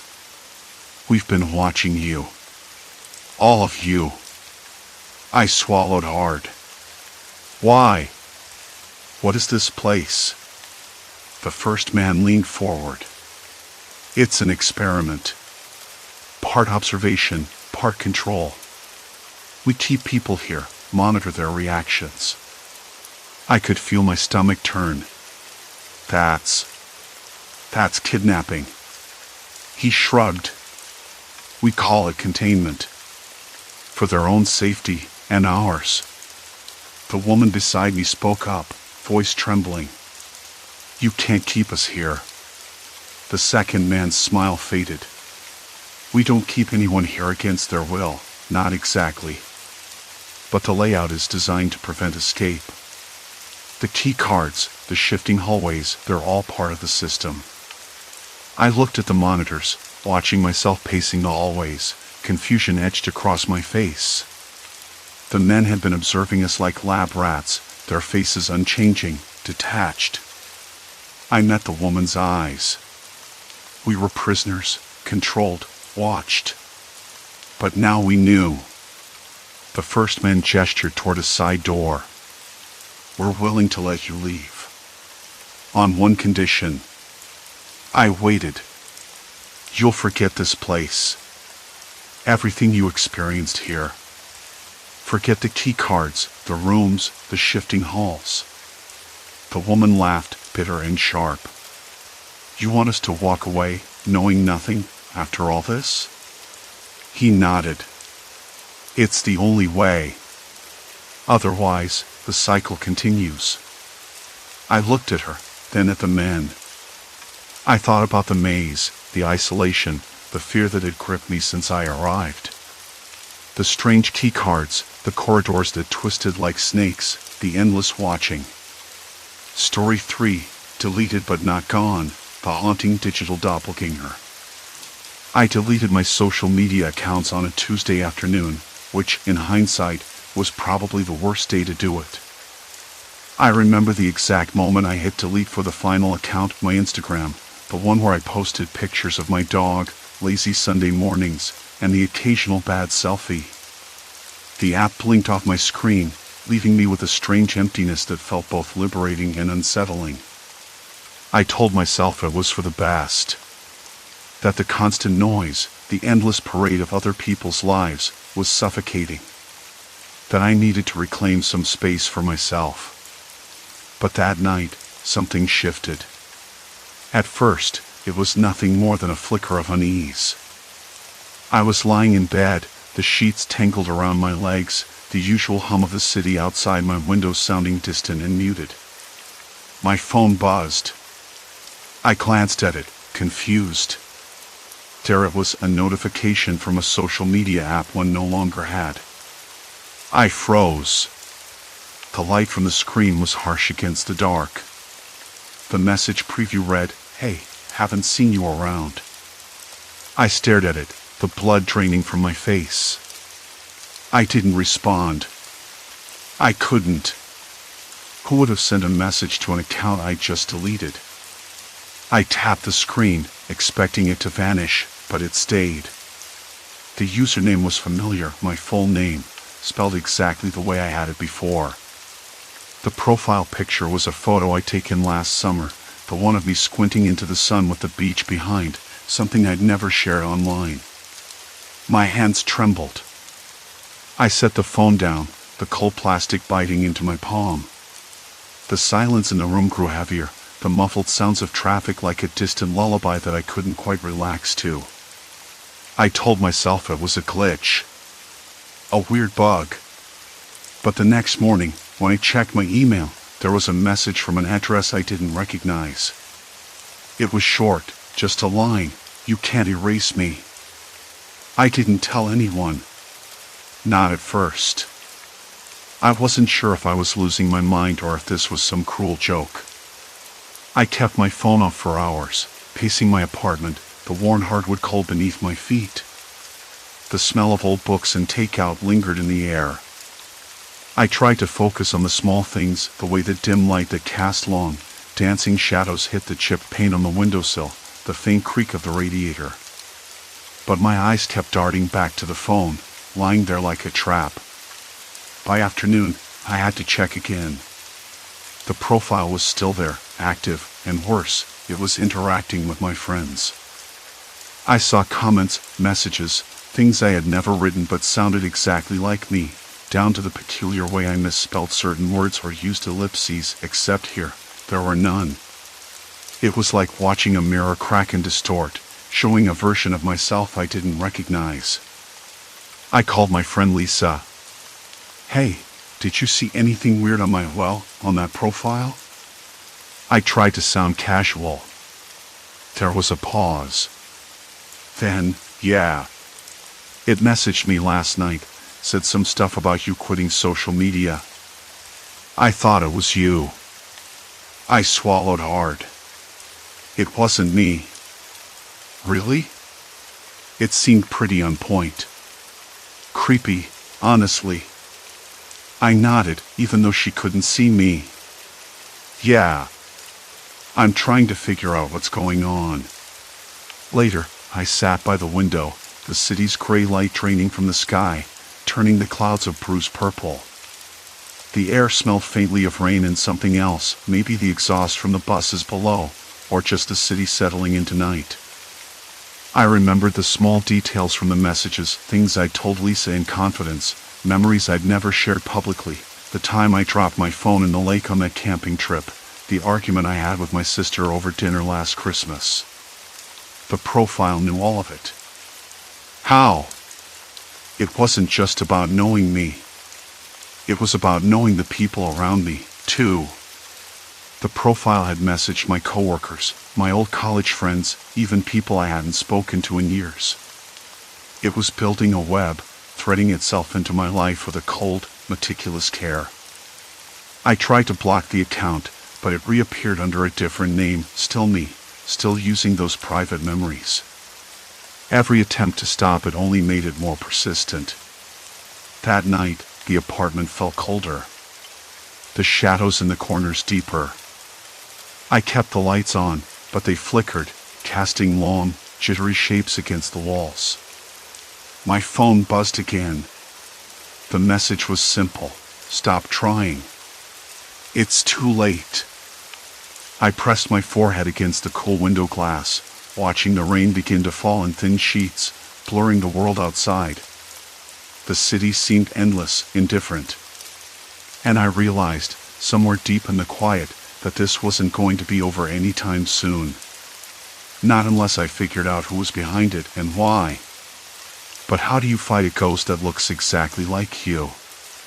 The line between friend and foe had already begun to dissolve, and every shadow felt like a trap. I swallowed hard, the taste of fear sharp on my tongue, but beneath it, a stubborn ember of resolve flickered. There was no turning back. If they wanted a war, I'd give them one, but first, I needed a name, a face, something real to hold onto in this nightmare. The rain hammered harder, narrowing the storm inside me as I typed a single word into the search bar, Resonant. The rain was relentless, drumming against the window pane in a steady, hypnotic rhythm as I sat on the edge of my bed, laptop open but untouched. I closed the laptop and ran a hand through my hair, the damp strands sticking to my fingers. There was no turning back, no safe corner to hide in. Whoever this was, they knew me better than I knew myself. The memories they shared, the way they answered my friends, too precise to be coincidence. And yet, their face was nowhere to be found. No profile picture, no real name, only the word Revenant. Ghost. A revenant, someone returned from the dead. I told myself it was nothing supernatural. Just some person, or maybe a group, with too much time and access to my digital life before I deleted it all. But that made it worse, didn't it? Someone out there had been watching me, gathering pieces of my past, then weaponizing them. The idea made my stomach churn, a sour, twisting knot. I needed to know more. I had to find a way to pin down this revenant. The next morning, the rain had eased to a dull drizzle, but the city still smelled of wet asphalt and cold concrete. I brewed a strong cup of coffee in the kitchen, the bitter aroma filling the cramped space and waking my senses. My hands trembled slightly as I scrolled through my email, social media notifications long gone but messages from friends still flooding in. They were confused, worried about the strange posts from my account, the one I had deleted. I called Mark first. He was my closest friend since college, the one person who knew enough to be dangerous if this all went sideways. Mark, listen, it's serious. I said, voice low, cautious. What's going on? I saw those posts. Are you okay? No. Not exactly. Someone's pretending to be me online, sharing things I never posted. Talking to people I know. Threatening me. I'm trying to figure out who.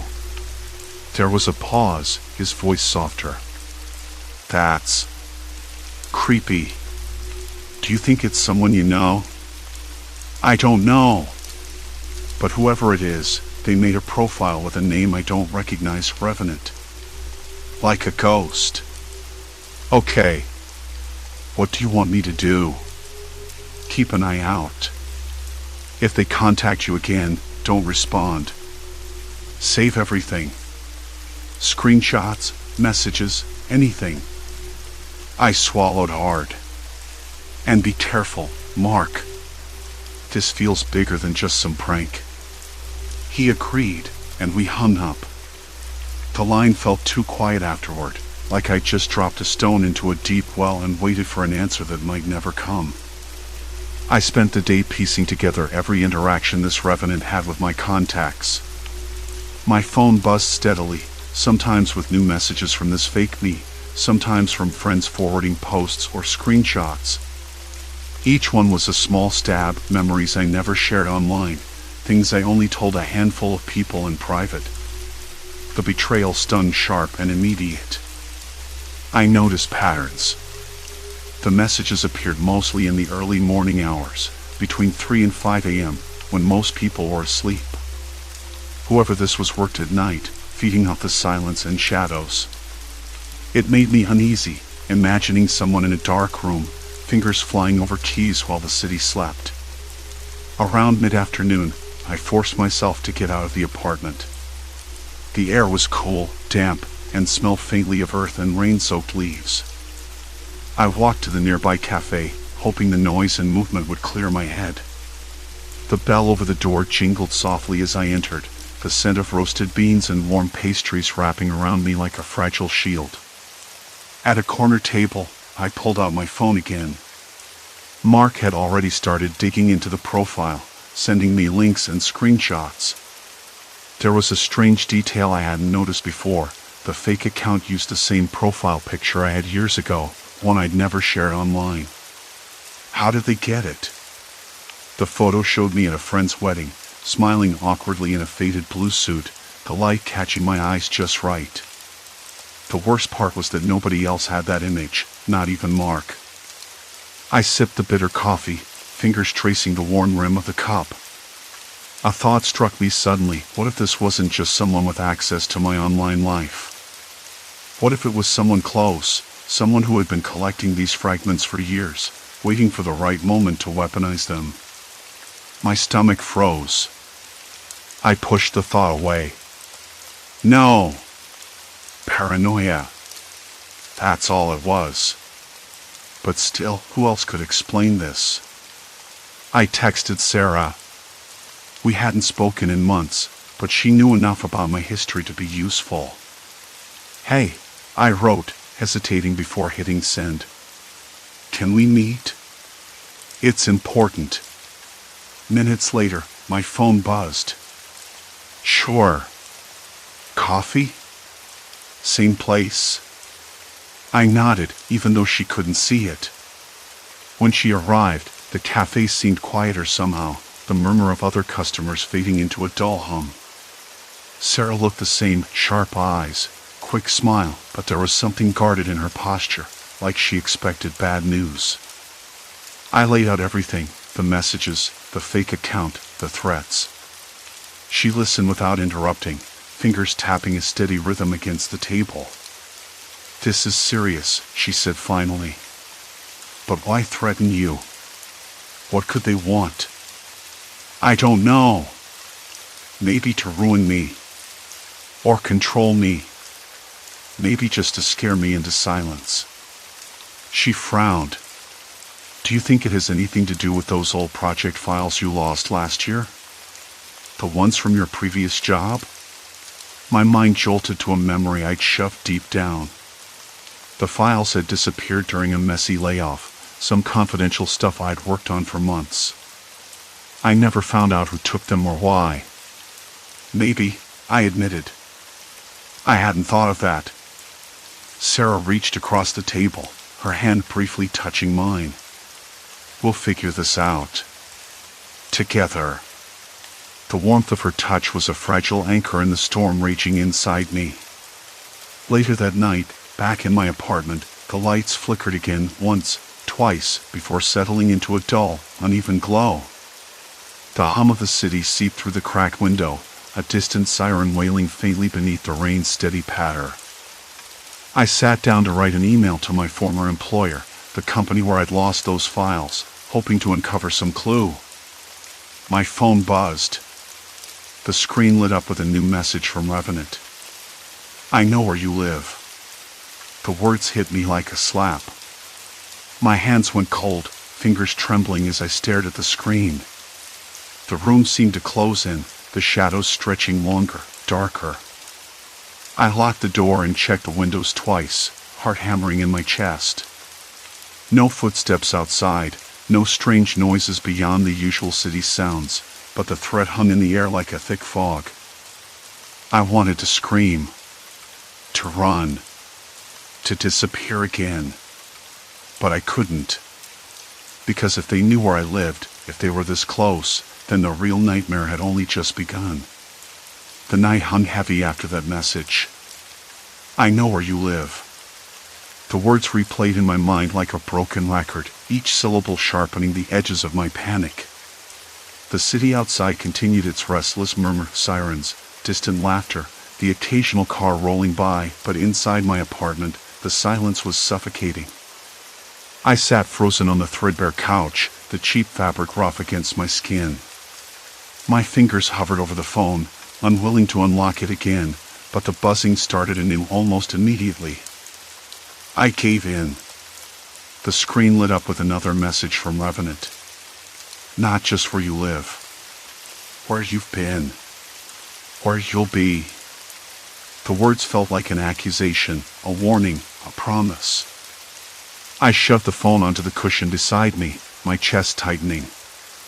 I hated that it had gotten this far. Deleting my accounts felt like burning my bridges, but this was something else. Something worse. The fact that it wasn't supernatural, wasn't a ghost or a hacker from some far-off place, made it more terrifying. Someone close enough to know everything, someone patient, methodical. Sarah's voice floated back to me. We'll figure this out. Together. But how? Together felt fragile, like a glass teetering on the edge of a counter. I didn't want to drag her into this mess. I didn't want to drag anyone into it. Yet, here I was, drowning in a flood of memories I never chose to share, being stalked by a voice that sounded like mine but wasn't. The phone buzzed again. Another message, but this time it was different, a photo. My breath caught. It was a snapshot of my apartment from across the street. The angle was unmistakable, the window light casting a faint glow onto the rain-soaked pavement. The timestamp? 20 minutes ago. Cold sweat prickled at the back of my neck. Someone had been watching me. Watching me right now. I locked the door again. Twice. Every lock, every bolt. The window blinds I'd left half open now slammed shut with a snap. The air smelled faintly of damp concrete and old coffee, comforting, in a way, but also a reminder of how ordinary my life used to be. Now, it was a cage. I tried to breathe, deep and slow, but my thoughts spiraled. The memories Resonant shared weren't random. They were precise, eerily detailed. The night I broke my arm skateboarding, the exact words Sarah whispered when I cried. How could someone know? How could someone fake me so perfectly? No. It wasn't fake. It was real.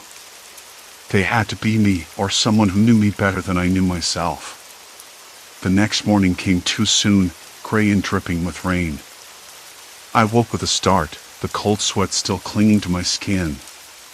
My phone was silent. For now. But silence was just the calm before the storm. I met Sarah at the cafe near my apartment. The place smelled of burnt espresso and cinnamon, the chatter around us a dull roar I barely noticed. She looked tired, eyes shadowed but steady. I told her everything, the messages, the photos, the threats. She listened, nodding slowly, her fingers wrapped around the chipped rim of her mug. "We need to find out who this Revenant really is," she said finally. "If it's someone who knows you, maybe we can trace the clues, friends, coworkers, anyone who might want to mess with you." Her optimism was a thin thread, but I grabbed it. We started combing through my recent contacts. The problem was, I'd cut off nearly everyone. The social media purge had been total. No digital breadcrumbs to follow. Then, Sarah's phone chimed. She glanced at it, her face tightening. "It's from your old account," she said. "Look." The message was chilling. "You can't hide forever." But what struck me wasn't the threat, it was the timestamp. Just an hour ago. I shook my head, trying to clear the fog of dread. How was that possible? I deleted those accounts days ago. Sarah looked up sharply. "Do you think someone's got access to your devices? Maybe they've hacked into your phone or your email?" I swallowed hard. The idea made my stomach churn.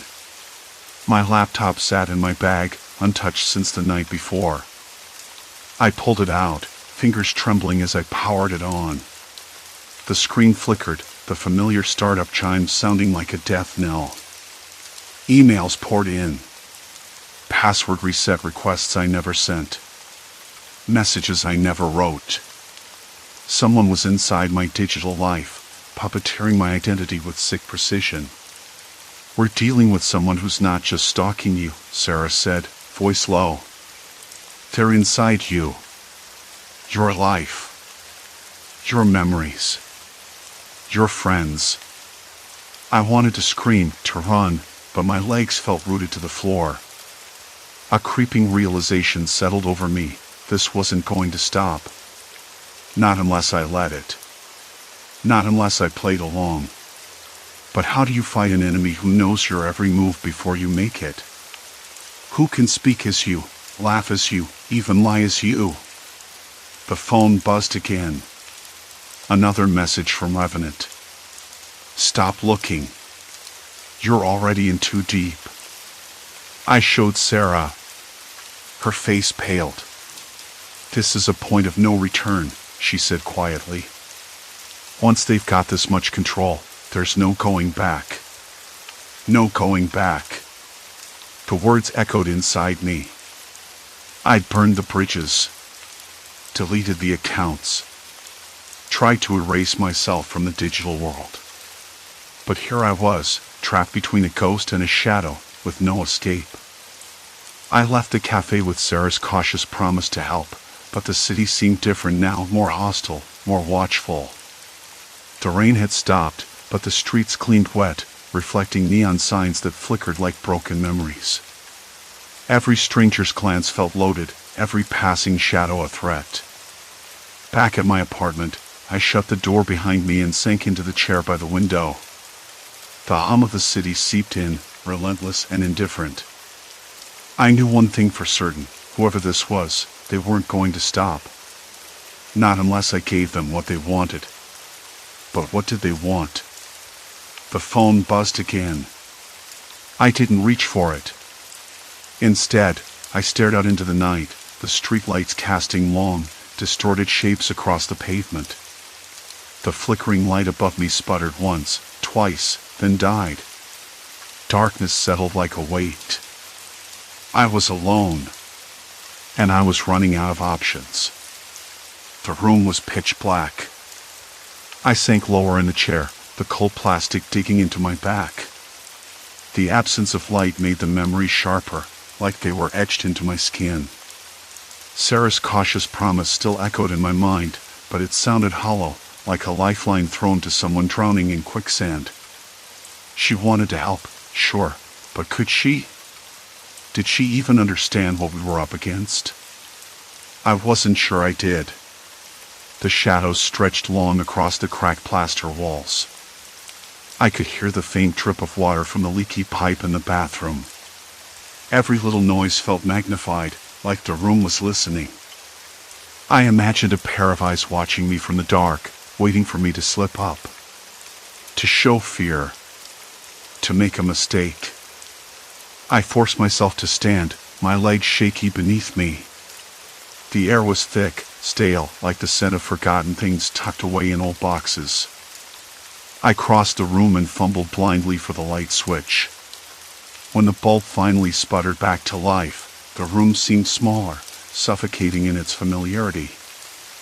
I was trapped in my own life, in my own skin, but the worst part was knowing someone else had started erasing me from existence. I sat back down, pulling my knees to my chest.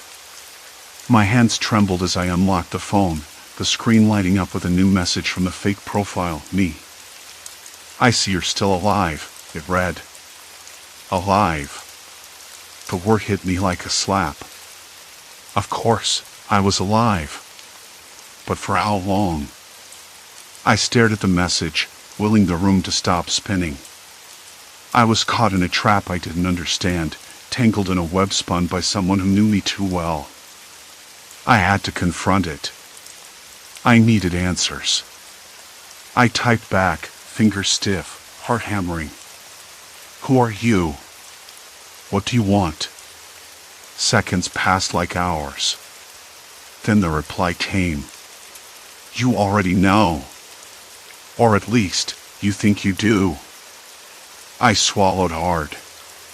They were mocking me. The memories they'd shared before, the conversations they'd had with my friends, everything was proof that this wasn't just some random stalker. This was someone who had lived my life better than I had. A sound cracked through the silence, a knock at the door. Sharp. Deliberate. I froze. "No," I whispered. "Not now." The knock came again, louder this time, insistent. My throat tightened, dry and raw. Who could it be? Sarah? No, I would have heard her earlier. The police? I hadn't called them, and even if I did, would they believe me? The idea seemed absurd. I edged to the peephole and peered out. The hallway was empty, dimly lit by a flickering fluorescent bulb. No one there.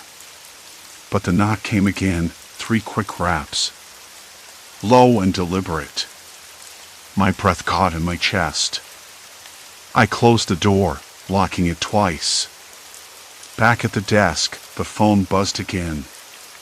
This time, the message was different. "Do you want to play a game?" The words glowed on the screen, mocking me. I stared at them, the cold sweat pooling at the small of my back. What game? What rules? And why me? I typed back a shaky reply. "I don't play games." The reply was immediate. "You have no choice." The phone slipped from my fingers, landing face down on the desk. My vision blurred. I clenched my jaw, trying to steady the rising panic. Then the lights flickered. The power blinked out, plunging me back into darkness. The silence was heavier now, oppressive. My ears strained in the void. Somewhere outside, a dog barked, distant and lonely. I sat frozen, waiting for the inevitable. Waiting for the phone to buzz again, for the next move in this twisted game to reveal itself. Minutes passed. Or maybe hours. Time had lost all meaning. Then, just as suddenly as it had gone, the power surged back. The light bulb flickered to life, casting long shadows that danced on the walls.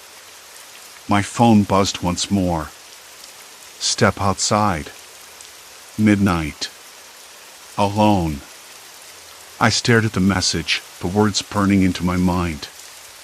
Step outside. Alone. Midnight. A cold sweat broke over my skin. The city outside was a maze of neon and rain-slicked streets, but this felt different now, like the shadows were watching, waiting. I knew better than to trust anyone. Better than to trust myself. But I also knew I couldn't let this go on. Not if I wanted to reclaim my life. I grabbed my coat, the fabric rough and stiff against my skin. The apartment felt colder than ever, the walls closing in. I paused at the door, hand on the handle. The phone buzzed again, a final message waiting. Don't be late. The lock clicked behind me as I stepped into the night. The air was sharp, tasting faintly of rain and exhaust fumes. The street stretched out before me, a dark river of light and shadow. I didn't know what waited at midnight. I didn't know who was behind the screen, or what they wanted. But I had to face it. Because if I didn't, I would disappear completely. The city's heartbeat pulsed through the pavement beneath my feet, each step echoing with both dread and determination. Neon signs flickered overhead, casting fragmented colors onto the wet asphalt. Somewhere distant, a siren wailed an ominous soundtrack to the unknown path ahead. I pulled my coat tighter, bracing against the cold that wasn't just from the weather. Whatever awaited me in the shadows was a gamble I had no choice but to take. The night was a waiting predator, and I was its next move. I stepped into the damp street, the neon bus fading behind me like a dying heartbeat. I didn't know what I expected. A confrontation? An explanation? Maybe just silence. The city smelled of rain and exhaust, a bitter stew I had grown too accustomed to.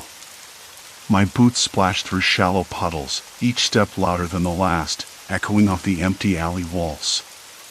Somewhere close, a dog barked, ragged and unsure.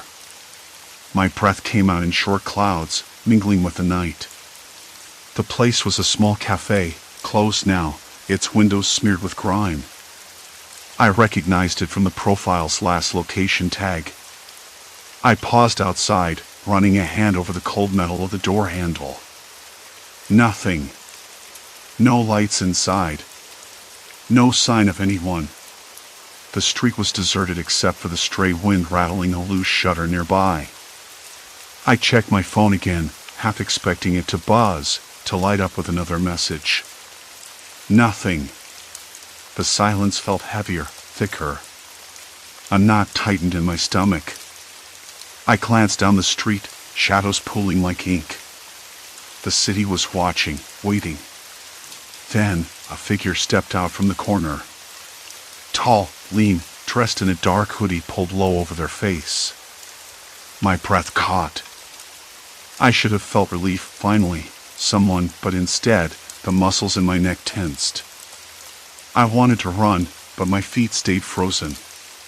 You came, the voice said, low and calm, almost mocking. I swallowed hard. Who are you? What do you want? The figure shrugged, the motion slow, deliberate. I'm you. Or at least, a version you don't want anyone to meet. A cold laugh escaped me. That's impossible. Is it?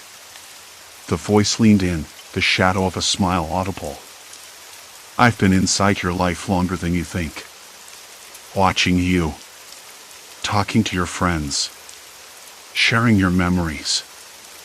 I felt a chill crawl up my spine, the air suddenly thick. You're lying.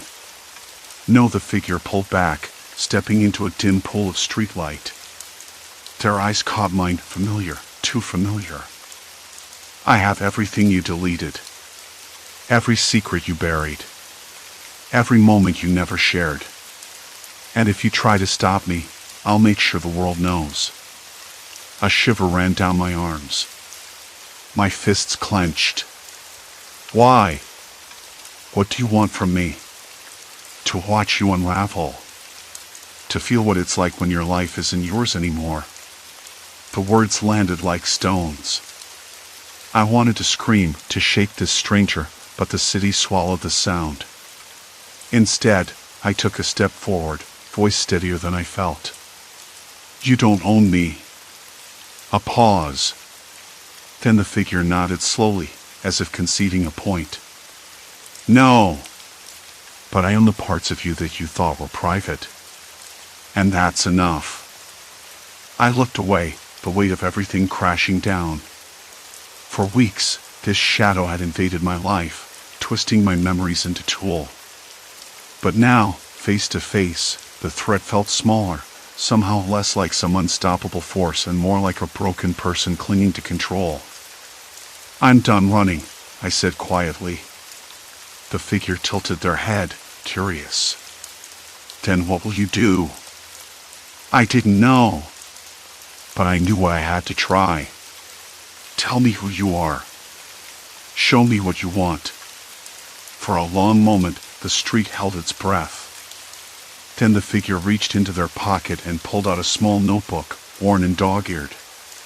They handed it to me without a word. I flipped through the pages. Handwritten notes, names, dates, snippets of conversations, all the things I thought were lost.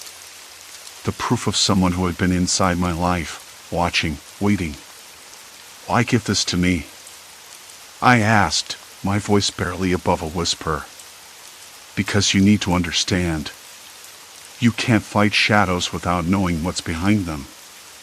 I closed the notebook, the paper rough under my fingers.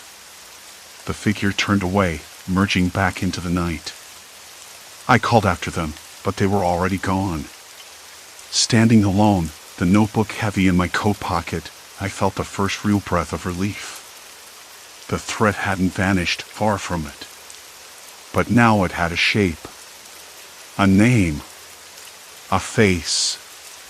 The next morning, sunlight spilled weakly through the curtains. The city was waking, indifferent to the battles fought in its shadows. I sat at the kitchen table, the notebook open before me, the words inside both a warning and a key. I knew it would take time to piece everything back together, to reclaim the parts of my life that had been stolen without a single physical touch. My friends would be cautious, maybe even distant for a while. Trust fractured is hard to mend. But I was no longer invisible. I called the few people I trusted most, starting with Mara. Her voice was hesitant on the phone, but when I told her everything, I heard the steel beneath her concern. We'll figure this out, she said. Together. I realized then that the real horror wasn't the messages, or the threats, or even the stranger who pretended to be me. It was the isolation, the feeling that no one could reach through the screen, through the lies, to the truth. Now, I wasn't alone. Days passed. The notebook became my map, a guide to the tangled web that had ensnared me.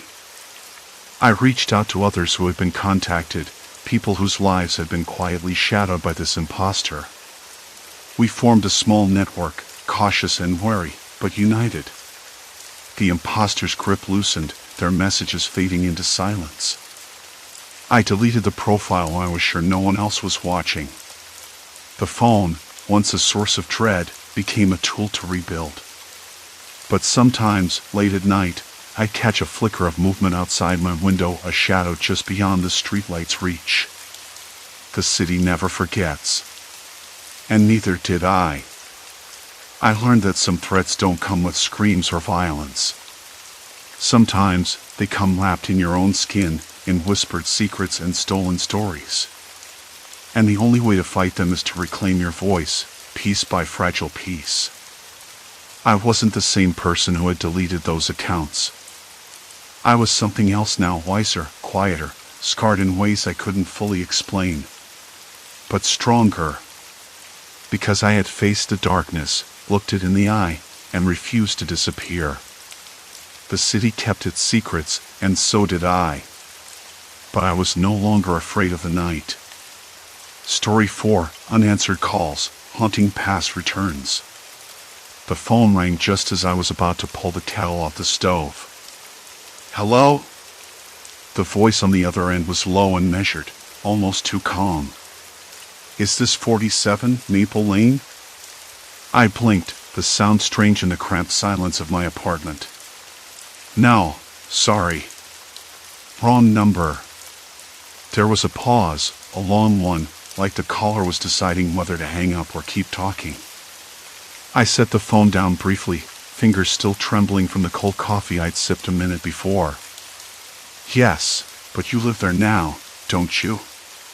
"The same place, at least," the voice said, as if reading my thoughts.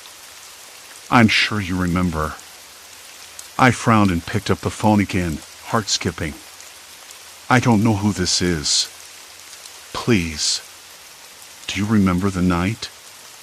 The rain, the street lamp that flickered just before it happened? You were the only one who saw him." I froze. The kitchen suddenly felt colder, the shadows in the corners deeper. The sound of the kettle's hum seemed distant, like it belonged to someone else's world. I didn't know what to say, or why the details felt so familiar. The street lamp, the rain. I'd lived on Maple Lane until last year, but I'd left without looking back. I never talked about that night. "Who is this?" I whispered, voice cracking. Outside, a dog barked once, sharp and startled. "Let's just say I'm someone who knows what you saw. And what you didn't. You thought it was over, but it's not." My fingers tightened around the receiver.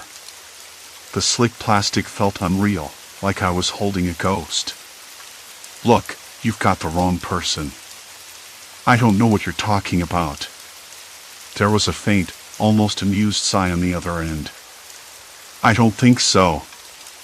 You can't pretend the cracks in the plaster don't exist. You can't erase what happened in that room." I swallowed hard. The walls around me suddenly seemed closer, the dull yellow paint peeling near the ceiling like dry skin. The hum of the kettle was gone now, replaced by the steady thump of my own pulse in my ears. "This is some kind of sick joke," I said, voice sharper than I intended. "If you're going to keep this up, I'm hanging up." "Wait. You don't want to hang up." "Not yet," the voice said, slow and deliberate. "Because you're the only one who knows the person who left the door unlocked. The only one who saw the footprints in the mud, muddy enough to track inside. You remember the smell, too, don't you? That strange mixture of damp earth and something else, something metallic." I clenched my jaw. My throat was dry. I didn't want to think about the metallic smell, like cold iron and something raw. It lingered in my memory, sharp and unwelcome. "How do you know that?" I whispered. "Because I was there. Watching. Waiting." The line went quiet. The silence pressed down on me, thick and suffocating. I wanted to slam the phone down, to run to the window and throw it open to breathe in the cold night air, but my hands refused to move. The room was suddenly too bright, the flickering overhead light casting long, jittery shadows on the walls. "You don't know who I am," the voice said again, softer this time. "But I know you. And I know what you're hiding." The last words echoed in the cramped kitchen like a slow, terrible drumbeat. Outside, the wind picked up, rattling the window pane. The smell of wet leaves and rotting wood crept in through the cracked frame. My stomach churned. I wanted to hang up, but I didn't. Something about the voice held me in place, like a thread tied around my wrist, pulling me back to a past I thought I'd bury deep. I glanced at the peeling wallpaper, the cold tile floor beneath my bare feet, the dull hum of the city beyond my window. "I don't know who you are," I said finally, voice steadier than I felt. "But you're wrong. Whatever you think you know." "I'm not wrong," the voice interrupted, urgent now. "You'll see. Soon enough." The line went dead. I sat there, phone still pressed to my ear, the plastic cold and unforgiving against my palm. The room felt impossibly still, as if the walls were waiting for me to make the next move. The kettle finally boiled over, steam hissing into the air, cold and heavy with silence, smelling faintly of burnt plastic. I didn't know what to think or who to trust. But I knew one thing, whatever this was, it wasn't over. And somehow, I was already in too deep. The soft glow from the street lamp outside cast long shadows across the floor, shifting like silent whispers in the night. My fingers tightened around the phone, heart pounding with a mix of dread and stubborn curiosity. Every instinct screamed at me to throw the device across the room, to shut the door on this mystery and pretend none of it had ever happened. But the truth clawed at the edges of my mind, relentless and unforgiving. I stood up, pacing toward the window, pulling back the curtain just enough to peer out into the empty street. The world seemed normal, quiet houses, flickering porch lights, a cat slinking past, but the feeling of being watched didn't fade. It settled in my bones like a shadow I couldn't outrun. A soft knock at the door made me jump, the sound sharp and deliberate. I froze, breath caught somewhere between hope and terror. Who could it be at this hour? With trembling hands, I edged forward, every nerve screaming caution. As I reached for the doorknob, the voice from earlier echoed in my mind, "You'll see. Soon enough." And I realized that whatever came next was no longer a choice. It was waiting. The knock came again. I didn't answer. Instead, I backed away, slipping into the kitchen, heart hammering against my ribs. The old fridge hummed a steady drone, and the faint smell of damp carpet mixed with the lingering scent of last night's burnt coffee. I pinched the bridge of my nose, trying to steady the rush of thoughts. The caller's voice, was still there, ringing in my ears. The details he'd shared, the names, the places, the chilling certainty with which he spoke about something no outsider could possibly know. No one else knew. Not the police, not my friends. Just me. I reached for my phone, thumb hovering over the screen. Should I call the police now? Tell someone? But what would I say? Somebody's calling me about a crime I'm connected to, but I don't know who. It sounded insane. Worse, what if the caller was still listening? What if answering again only made things worse? I swallowed hard, the dry taste of fear scraping in my throat. The knock stopped. Silence. Complete silence. I didn't move for several minutes, the quiet stretching out, thick and suffocating. Then, finally, I edged back to the door and peeked through the peephole. Nothing. The hallway was empty except for a faint yellow glow from the street lamp outside. A cold draft seeped underneath the door, carrying the faint scent of wet leaves and something else, something metallic, sharp. I stepped back, heart still racing, and locked the door again, double-checking the bolt. It felt absurd, but I wanted to believe it was enough. Morning came too quickly, the gray light filtering through the blinds like a warning. I didn't sleep much. Every creak of the old building made me jump. My phone buzzed twice, texts from my sister, Marla. "You okay? And did you sleep at all?" I didn't answer. Instead, I sat at the kitchen table, sipping lukewarm black coffee, the bitter taste grounding me just a little. I pulled up the small notebook I kept for work notes and started jotting down everything I remembered from the call, phrases, numbers, names. I scribbled the address the caller had mentioned, a dilapidated building on the edge of town I'd never paid attention to before. I knew where I had to go. Before I left, I texted Marla back, vague and short, "Busy today. Call you later." I lied by omission, hoping she wouldn't push for details. She had a way of asking questions that made my skin crawl. The street was quiet as I walked, the air damp with the scent of rain from the night before. My shoes tapped against the cracked pavement, echoing in the early morning stillness. As I neared the address, the buildings grew older, windows dark and shuttered, walls cracked and peeling like old skin. The place was worse than I imagined. The building looked abandoned, boards nailed over windows, graffiti scrawled across the brick like angry handwriting. I circled the perimeter, looking for any sign of recent activity. A broken bottle shattered underfoot, sharp and cold. A stray dog barked somewhere distant, but otherwise, nothing moved. I found a narrow alley running alongside the building, the smell of damp earth and rot thick in the air. I pulled my jacket tighter around me, the fabric rough against my skin, and stepped inside. Footsteps. I froze. But they weren't mine. Faint, hurried, from deeper in the alley. My breath caught as I strained to listen.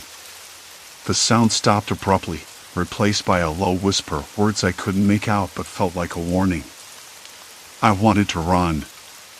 I wanted to turn around and go back to the safety of my apartment, to pretend none of this was happening. But my feet moved forward anyway, drawn by a mix of dread and stubborn determination. At the far end of the alley, I spotted a small door, half hidden behind a dumpster. It was slightly ajar, the gap revealing a sliver of shadowed interior. A chill ran down my spine as I approached, the air colder here, stale and heavy. I pressed my ear to the doorframe. Quiet. Too quiet. Then, a voice. Not the caller's this time. A woman's. Soft, trembling. Please, just listen. You have to understand. I stepped back, heart pounding. Was she connected to this? To the caller? To whatever nightmare I was now tangled up in? Suddenly, footsteps behind me. Closer. Faster. I spun around, breath caught in my throat. No one there. Just the echo of my own panic bouncing off cold brick walls. I didn't know how much more of this I could take. The caller's knowledge. The knocks. The whispers. The shadows. It was like the city itself was closing in, trapping me in a puzzle I wasn't sure I wanted to solve. Yet, I couldn't stop. Not now. As I turned back toward the door, a scrap of paper fluttered against my shoe, carried by a sudden gust of wind. I bent to pick it up, fingers trembling. It was a note, written in hurried, messy handwriting. They're watching. Not just me. You too. My breath caught. The words burned cold on my palm. I wasn't alone. And I never had been. A subtle shift in the air told me someone had moved nearby. Heart hammering, I pressed myself against the wall, eyes darting toward the dim alleyway. The city's pulse quickened. It was no longer just a place, but a living threat weaving closer with every breath. The alley breathed around me, damp and heavy, smelling of rain-soaked concrete and the faint metallic tang of rusting pipes. A soft shuffle caught my ear. I froze, every nerve humming in the silence. The street lamp above flickered erratically, casting long, jittery shadows that seemed to lean toward me. I pressed my back against the rough brick, trying to steady the erratic thud of my heartbeat. The sound came again, closer this time, barely a scrape, but enough to set my teeth on edge. I glanced down the alley. Empty. No one. But the air had shifted, thickened, as if the very space around me was holding its breath, waiting. I had to keep moving. There was no turning back now. The note, the caller's twisted revelations, the footsteps chasing ghosts. I was caught in something that had teeth, even if I couldn't see them. I slipped out of the alley and onto the main street, the noise of distant traffic suddenly feeling like a lifeline. But the city's hum was different tonight, like a low growl undercutting the usual buzz. It wasn't just a caller anymore, it was everything. The places I passed, the faces blurred by streetlights, the way the shadows pulled in doorways and under cars. They weren't just watching. They were waiting. My phone vibrated sharply in my pocket. I pulled it out with shaky hands. The screen was blank except for one word flashing in bold text, "Run." I stared at it, a cold wave rolling through me. No number. No message. Just that one word. Run. Not a suggestion. A command. I swallowed hard, the taste of stale coffee and fear thick on my tongue. My mind raced. Who was this? How did they know where I was? And why? The caller's voice echoed in my ears, calm, measured, terrifyingly intimate. You don't understand yet. This isn't about you. Not really. I clenched my fists, nails digging into my palms. That voice, so certain, so detached, had spoken like they were holding the strings of some dreadful puppet show. But what was the show? And what part was I playing? The streetlights blinked again, and suddenly I realized I'd walked too far from the safety of the lit street. A side door to a boarded-up building loomed ahead, its windows cracked and dark, swallowing all light. I didn't want to go in. But the noise behind me, soft, scraping, pressed me forward. No way out except forward. I slipped inside. The air inside was stale, thick with the smell of dust and mildew, like the building had been waiting for me to arrive. My footsteps echoed off the cracked plaster and debris. I could hear my breath, ragged and uneven, filling the heavy silence. I pulled out the note again, eyes scanning the messy handwriting. The ink was smudged, as if the paper had been handled roughly. The words made a kind of sense now. This wasn't just about some random victim calling a wrong number. This was a game. A trap. And I was the prey. A sudden sound, a low creak, made me whip around. Nothing. Just the shifting of old boards settling. My skin prickled. I forced myself to breathe evenly, to listen. The silence was a weight. Then my phone buzzed again. Another message. This time a photo. I stared at the screen, heart sinking. It was a picture of my apartment door, shot from a distance I didn't recognize. The door was cracked open just a sliver, the darkness inside swallowing the dim light that cast long, dancing shadows from the hallway. I hadn't left anything unlocked. Had I? The cold seeped deeper into my bones. They'd been inside, watching me. All this time. I dropped the phone onto the floor and crouched in the shadow of a broken window. The city noises were muted here, replaced by the soft, insistent drip of water somewhere nearby. I could taste the dust, gritty on my tongue. I tried to think. What did I know? What had I missed? The caller had described the crime in detail. The victim's last moments, the panic, the betrayal. It was like listening to a confession, but no one else had heard it. Only me. Why? A sudden movement caught my eye. Across the room, a piece of paper fluttered down from the ceiling, landing softly on the cracked floorboards. I approached cautiously. It was a newspaper clipping, yellowed and torn.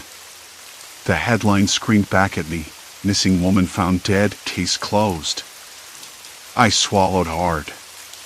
The photo showed a woman I recognized, someone I passed on the street weeks ago, someone whose name I'd never known but whose face haunted my nightmares now. The article detailed the official story, an accident, a fall. Nothing suspicious.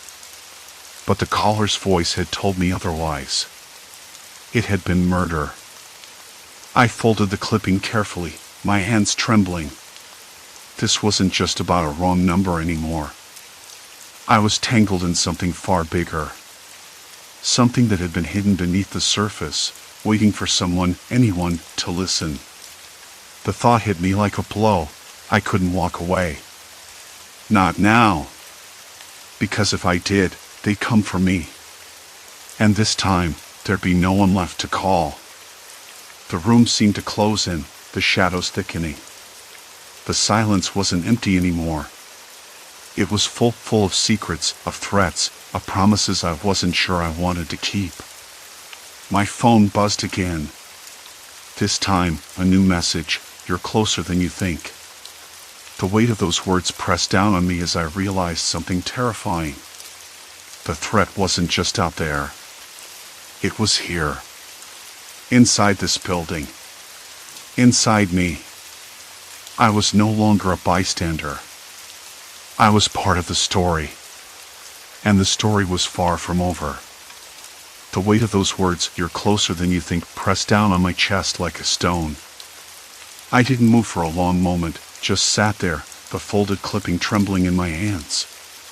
The air smelled stale, like forgotten corners of old apartment buildings, damp plaster, faint mildew, and the sharp tang of cold metal from the radiator.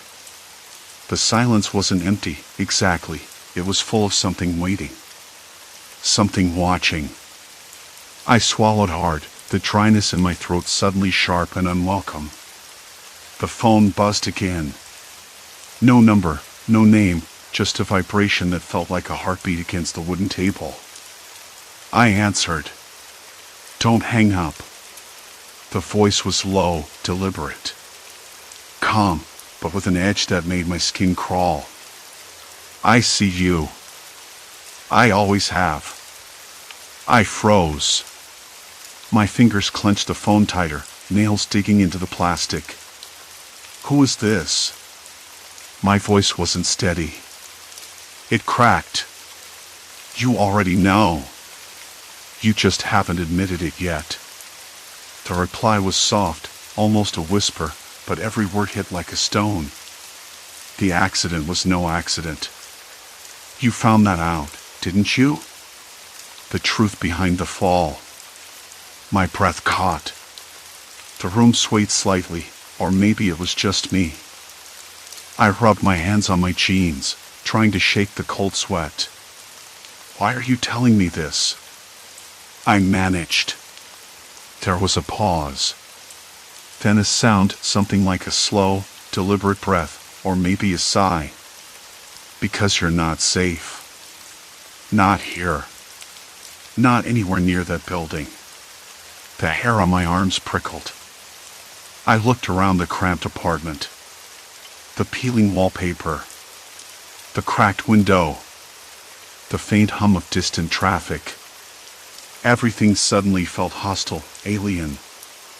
"I don't understand," I said, voice barely above a murmur. "What do you want from me?" "Truth," the voice said. "And silence. But silence won't save you now." A sudden noise outside made me jump, a distant dog barking, sharp and insistent. The sound echoed down the street, bouncing off empty storefronts. My eyes darted to the window. Shadows moved just beyond the glass. Or was it my imagination? I blinked. Nothing. Just the street lamp flickering, casting long, uneasy shadows. I told the caller, "Look, I don't know who you are, but if you want me to stop asking questions, you'll have to be more quiet." The word cut me off. Harsh and final. "You already asked too many." The line went dead. My hand shook so badly I almost dropped the phone. I pressed the screen, but no response. Just the faint blue glow fading with time.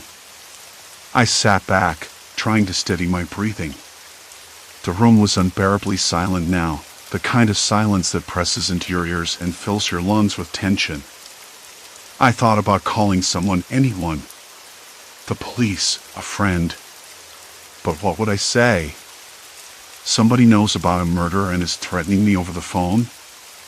I didn't even know if I believed it myself. Maybe I was losing it. Maybe the stress had gotten to me. But that message, "You're closer than you think," it wasn't random. It felt precise. Personal. I stood and moved to the window, pressing my forehead against the cold glass. The night was thick and still, the street below empty except for a few scattered leaves caught in a slow breeze. The yellow glow of the street lamp flickered again, casting jerky light across the cracked pavement.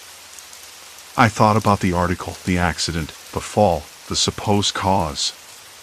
The official story that didn't add up. How the caller knew details only the victim could have known. It wasn't chance. Someone had been watching. Waiting. I needed to know how far this went. How deep the darkness beneath the surface really was. The phone buzzed again, this time with a message. I didn't want to look. I didn't want to invite whatever it was closer, but curiosity clawed at me. I swiped the screen open. Outside. Behind you. My heart hammered against my ribs like a trapped animal. I turned sharply, eyes scanning the apartment's narrow hallway. The flickering light overhead cast long shadows that stretched and twisted like fingers reaching out. Nothing. Just the faint hum of the radiator and the distant city sounds. I laughed, bitter and hollow. Okay, very funny, I muttered, but my voice cracked. I wasn't sure if the joke was on me or if I was the joke. I locked the door behind me, double-checked the chain latch, and moved toward the kitchen. Every creak of the floorboards felt amplified. I kept glancing over my shoulder. The shadows shifted, and I wasn't sure if I was seeing things or if something was truly there. Then, the power cut out. Darkness swallowed the room whole. The phone screen was useless now. The buzzing hum of the radiator was gone, replaced by a deep, oppressive silence. My breath came out in shallow gasps. I fumbled for the flashlight app on my phone, finally managing to flip it on. The beam was weak, a thin thread of light in the blackness. I moved cautiously toward the living room, every step measured. The hairs on my neck prickled. Something was wrong. I wasn't alone. A shadow moved just beyond the edge of the light. Quick, deliberate. I froze. Show yourself, I whispered, voice barely audible. No answer. The faint scratch of something against the wall. A soft, deliberate tapping, like fingernails tracing plaster. I swallowed hard. The phone buzzed again in my pocket. I pulled it out, the light steady in my other hand. A new message, you can't hide. Not from me. The air was thick, heavy with the smell of dust and something else, something metallic and sharp. A coppery tang in the back of my throat. I spun toward the sound, the flashlight beam slicing through the darkness. The room was empty, but the window was open, curtains billowing in the night breeze. Cold air rushed in, chilling my skin. I shut the window, heart hammering, hands trembling. I backed away toward the door, but then the light flickered again, the overhead bulb, yes, but also the phone screen. The message changed. Look behind you. My breath caught in my throat. Slowly, I turned. Nothing. Only the empty room, the peeling wallpaper, the cracked plaster. But then I saw it. A scrap of paper pinned to the wall with a small piece of tape. I hadn't noticed it before. The flashlight trembled in my hand as I moved closer. The paper was yellowed, edges curled. I pulled it gently free. It was a photograph. A grainy black and white image of the victim, the same person from the article. But this photo was different. It showed something else, a faint, almost invisible figure standing behind the victim. A shadow cast just beyond the light. I stared, breath shallow. The figure's face was obscured, but the posture was familiar. Too familiar. A cold realization settled in my bones. This wasn't just a game. The phone was dead quiet when I picked it up. No dial tone. No buzzing. Just the faint, persistent hum of the refrigerator somewhere in the background. I stared at the screen, the number I'd been tracing for days. No caller ID, no traceable info, but the voice was unmistakable. The one that had been slipping through the cracks of my sanity, whispering details only the victim could know, as if the person on the other end had been watching me, always one step ahead. I swallowed hard, my throat dry. The kitchen light flickered faintly, casting long shadows against the peeling wallpaper. Outside, a dog barked in the distance, sharp and sudden, breaking the silence that had settled like dust in the room. I gripped the counter's edge, nails digging into the chipped wood, trying to steady the tremble that threatened to betray me. "Hello?" I said, barely above a whisper, though I wasn't sure who I expected to answer. A slow breath. Then a voice. Calm. Knowing. "You're closer than you think." I closed my eyes, the images from the last few days flashing behind my lids, details of that night, the jagged edges of memory I tried to smooth over. The voice had known things it shouldn't have, the smell of burnt coffee in the kitchen, the way the curtains hung crooked, even the way the floorboards creaked under weight only just right. "Who are you?" I managed, voice cracking. "Why are you doing this?" No immediate response. Then, a soft chuckle. "Do you remember the night you found her?" I did. The way the rain had turned the world into a blur of gray and wet asphalt. How the street lamp outside had flickered as I knelt beside her, the cold seeping through my coat sleeve. The metallic tang in the air, not blood, but rust and something else, something that clung to the back of my throat. "I remember everything," I said, voice steadier than I felt. "Almost everything," the voice corrected. "But not the part where you looked away." My hands clenched into fists. "Stop. I don't want to play games." "Not games," the voice said softly. "Truth. Just the truth. You never told anyone what you saw." "Why?" The question hung between us, thick and suffocating. The silence stretched, broken only by the distant hum of the city settling into night. "I was scared," I admitted, the words tasting bitter. "I didn't know what to do." "Understandable," the voice replied. "Fear makes liars of us all." I felt the weight of those words press down, heavier than any accusation. For years, I'd buried the memory, convinced that silence was protection. Now, it was a prison. "Why contact me now?" I asked, swallowing hard. "What do you want?" "Closure," the voice said simply. "You've been chasing shadows, but the truth, it's been right in front of you." A cold shiver traced my spine. The room felt smaller, the walls inching closer. I looked around at the cracked ceiling, the faint smell of damp plaster mixed with coffee grounds lingering in the sink. Familiar, yet alien. "Tell me what you want from me," I said, voice steadier. There was something almost human in the pause that followed. "I want you to remember. To face it. To admit what you saw that night." I swallowed again, breath shallow. "I don't remember everything. I don't want to." "You do. And you will." The line went dead. I sat back, heart thudding painfully in my chest. The phone slipped from my grasp, landing with a soft thud against the counter. For a long moment, I stared at it, willing the silence to break, to explain itself.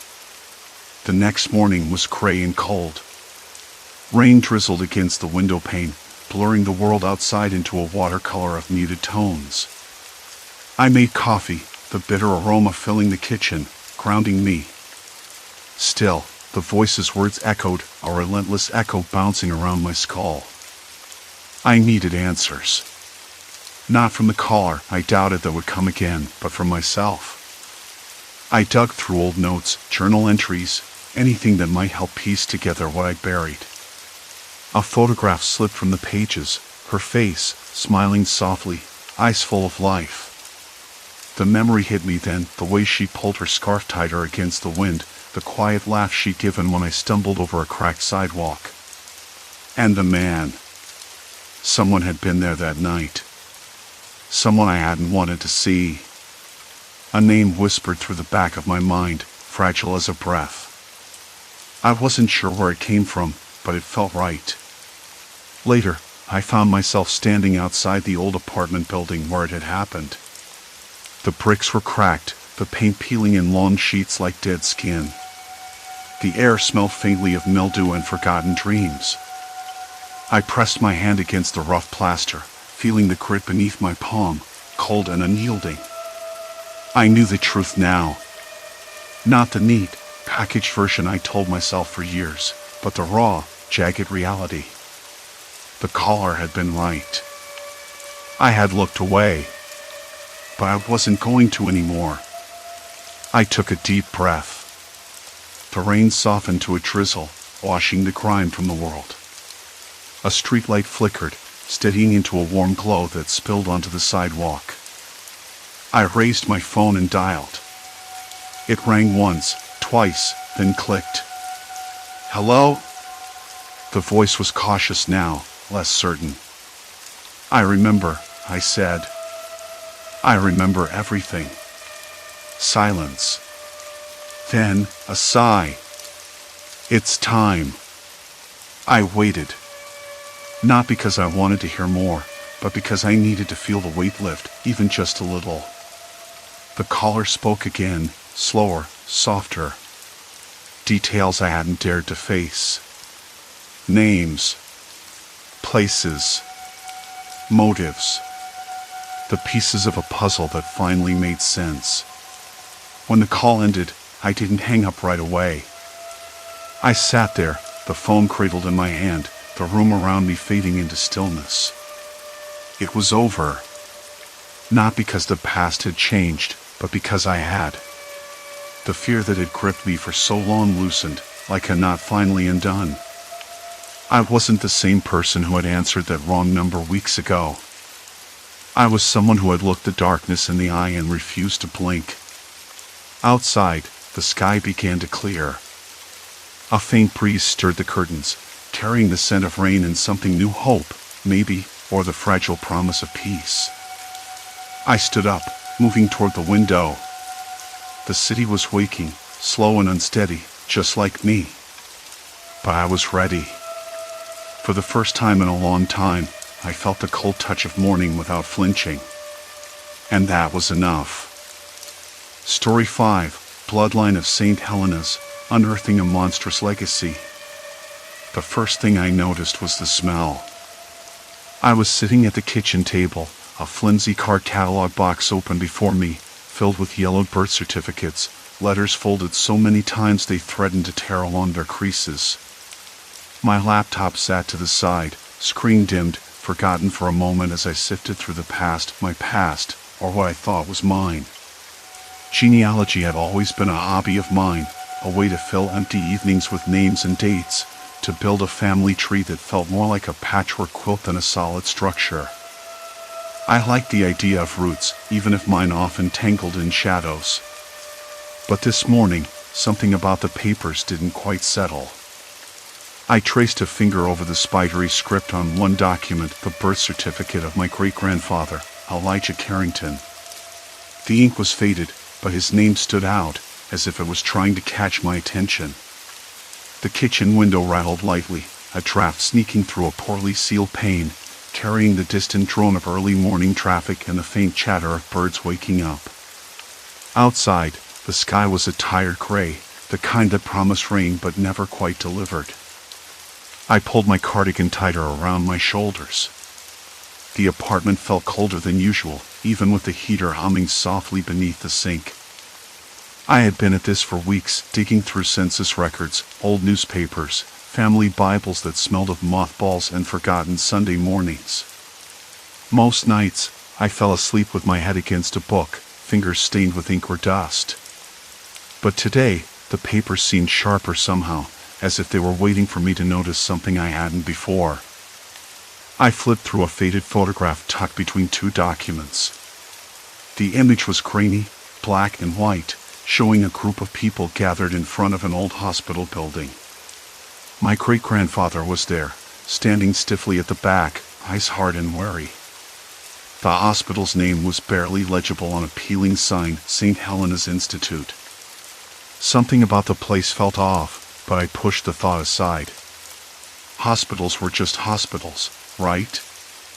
I heard a faint tapping, like a fingernail drumming against wood. It came from the next room, where my phone rested on the nightstand, screen lit up with a new message. The sound was rhythmic, almost deliberate. I frowned, standing slowly, the floor cold beneath my socks. When I checked the phone, the message was from an unknown number. They're watching. Stop looking. My breath caught. I stared at the screen, the soft glow illuminating the creases on my palm. I blinked. The message didn't make sense. A prank, maybe? I looked around the empty apartment, every shadow suddenly feeling too thick, too close. I set the phone down carefully, as if it might shatter. The metallic smell was stronger now, curling around the edges of the room like smoke. I rubbed my arms, trying to shake the chill crawling up my spine. Maybe I was tired. Maybe I was reading too much into old papers and forgotten names. Still, I couldn't ignore the way my hands trembled slightly when I picked up the next document, a medical report dated 1947, signed by Dr. Harold Finch. The ink was bold, clinical, but the notes made my stomach twist. Subject exhibits abnormal physiological responses. Cellular regeneration accelerated beyond control parameters. Further observation recommended. I blinked again, heart thudding in my ears. What did it mean? I read and reread the lines, each word more confusing than the last. My mind raced, trying to connect dots that didn't seem to belong together. The wind picked up outside, rattling the window louder now, like a warning. The electrical hum of the heater faltered briefly, then steadied. I looked down at my own hands, pale, ordinary, familiar. But suddenly, I wasn't so sure. A knock at the door startled me, sharp and urgent.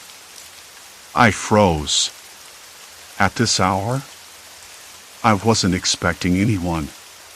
My pulse quickened, a cold sweat breaking out on the back of my neck. I crept to the peephole and peered out. Nobody. Just the dull hallway, empty and silent except for the faint hum of the building's old ventilation system. I blinked again, feeling foolish. Probably just the landlord, I muttered to myself, though the words felt hollow. Returning to the table, I spread the documents out in a messy fan.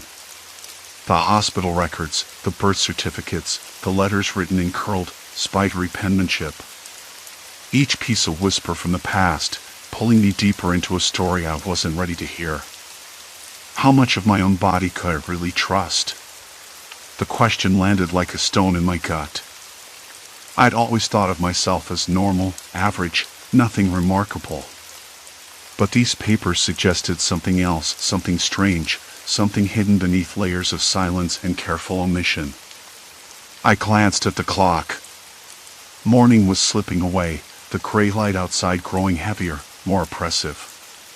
The city's usual morning buzz was muted, as if the world itself was holding its breath. I touched the photograph again, the rough texture of the paper scratching my fingertips. The faces in the picture stared back at me, frozen in time. Were they just ancestors? Or something else? The metallic scent was there again, faint but unmistakable.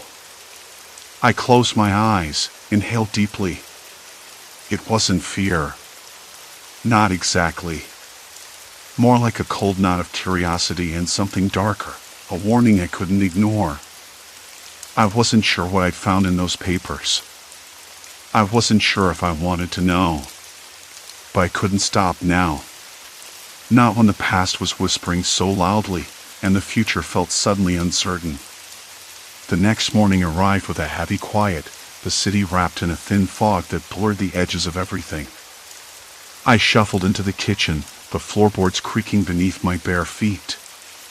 The air smelled faintly of damp plaster and the stale residue of last night's rain. Outside, the distant hum of early traffic was muffled by thick clouds.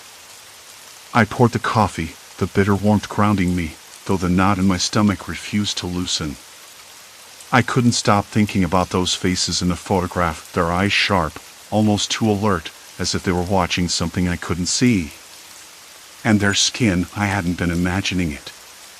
There was something off about the complexion, too pale, too smooth, like it was stretched taut over something unnatural. I tried to push the image away, but it kept coming back. The files I found were scattered across my desk, the yellow pages brittle and curling at the edges. Names, dates, places, at first glance, a typical family tree. But the notes in the margins caught my attention again. References to protocols, subjects, and alterations. I read the words over and over, trying to make sense of them. Alterations? What could that mean? I rubbed my temples and decided I needed to see more. If my family had been part of something unethical, something hidden, I had to know the extent. How deep did this go? How much of what I thought was normal was actually a lie? I grabbed my phone and dialed Dad's number. It rang twice before he picked up, his voice groggy. "Hey, Em. Didn't expect you so early." "Morning," I said, careful to keep my tone light. "I was hoping you could help me with something. It's about the family history." There was a pause, then, "What about it?" I hesitated. "I found some old papers, documents, really. And there are mentions of experiments. I don't know what kind. Medical, I guess." I tried not to let the edge of panic seep in. "Have you ever heard anything like that?" Dad sighed. "You're digging into old wounds, kid. Some things better left buried." I pressed on. "I can't stop now. If there's something dangerous in our past, I need to know. For me, for all of us." His voice grew quieter. "All right. I'll look through some things in my place. Maybe there's something I can find. But be careful, okay?" "Of course." I hung up, stomach twisting. Dad's warning was like a shadow looming over me. What had he seen? What had we all been shielding ourselves from? I spent the day combing through every scrap of information I could find: city archives, online records, old newspaper clippings. Each piece added another layer of unease. Stories of a nearby research facility that operated under the radar for decades. Reports of patients who had vanished without explanation. Names that kept cropping up, always linked to my family. By mid-afternoon, the sky had darkened, the sun swallowed by thick clouds. A low hum of electricity buzzed through the apartment. The shadows in the corners seemed to stretch longer, creeping toward me as I worked. I wasn't sure if it was the weather or the weight of everything pressing down. My phone buzzed, a text from Dad. "Found something. Meet me at the library after dinner." I stared at the message, then my eyes flicked to the photograph again, lying innocently on the table. I couldn't shake the feeling that the past was closing in, that the answers I sought would come at a cost I wasn't ready to pay. At the library, Dad was waiting in the dim reading room, a folder clutched in his hand. His face was drawn, the lines around his eyes deeper than I remembered. He didn't say hello, just slid the folder across the table. Inside were more documents, handwritten notes, faded charts, and a series of black and white photographs. The images were unsettling, men and women hooked up to strange machines, their expressions vacant, almost like they were frozen mid-thought. And then, a series of close-ups, skin marked with tiny scars, veins that looked oddly prominent beneath translucent flesh. "This was from the research facility near our hometown," Dad said quietly. "They called it Project Helix. Supposed to be a medical breakthrough. But it was a nightmare."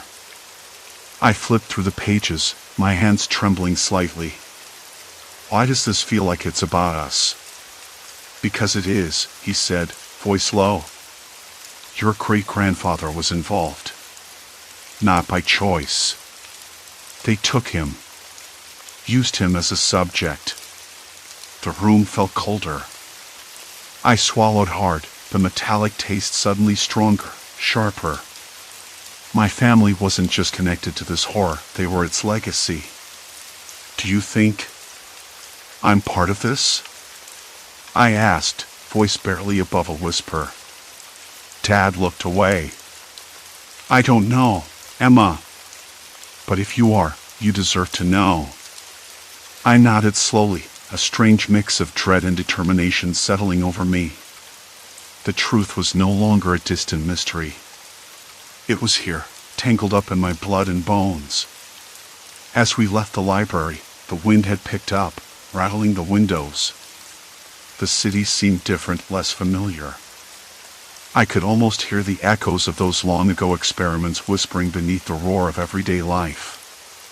That night, lying in bed, I felt the weight of 1,000 unseen eyes watching me.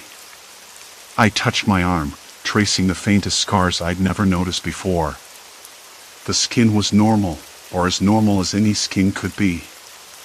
But could I trust it? Could I trust myself? The answer was buried somewhere in the past, waiting to be uncovered. And I was about to dig deeper, whether I was ready or not. The next morning arrived more like a warning than a fresh start. Dad was in the living room, flipping through papers. The silence between us wasn't the comfortable kind. It was thick and brittle, like a cracked pane ready to shatter. I wanted to ask more, to pry the truth out of him, but something held me back. That look on his face, loose, exhausted, like he'd been carrying a secret too heavy for words, made me hesitate. I traced my fingers along the faint scar on my forearm again, the one I'd never noticed before last night. It wasn't fresh, but it was strange, too precise to be an accident. It felt like a mark, a reminder, or maybe a warning. My skin itched under my gaze, a weird sensation that I couldn't explain. Was it just nerves? Or something else? I swallowed hard. "Dad," I said, finally breaking the silence. "What exactly were those experiments? And why did they keep it hidden for so long?" He exhaled slowly, setting the papers down with a soft thud. "It wasn't just experiments, Emma. It was manipulation. Human subjects, mostly unwilling. They were trying to change things, biology, genetics, even behavior. People like us, descendants, were marked by it. Altered in ways they never fully understood." I blinked. "Marked how? Like mutations? Or something worse?" He shook his head, eyes darkening. "Not mutants, no. But changes. Subtle. Physical endurance, resistance to disease, faster healing. But there were costs. Mental instability, unpredictable symptoms. It's why the research was buried under layers of silence. I wanted to argue, to deny the possibility that my family carried any such burden, but it felt like the floor was slipping beneath me. Dad's voice cracked a rare vulnerability, and for a moment, I saw a man who'd been fighting shadows for decades. "I'm sorry I never told you," he said quietly. "I thought ignorance would keep you safe." The idea of safety seemed laughable now.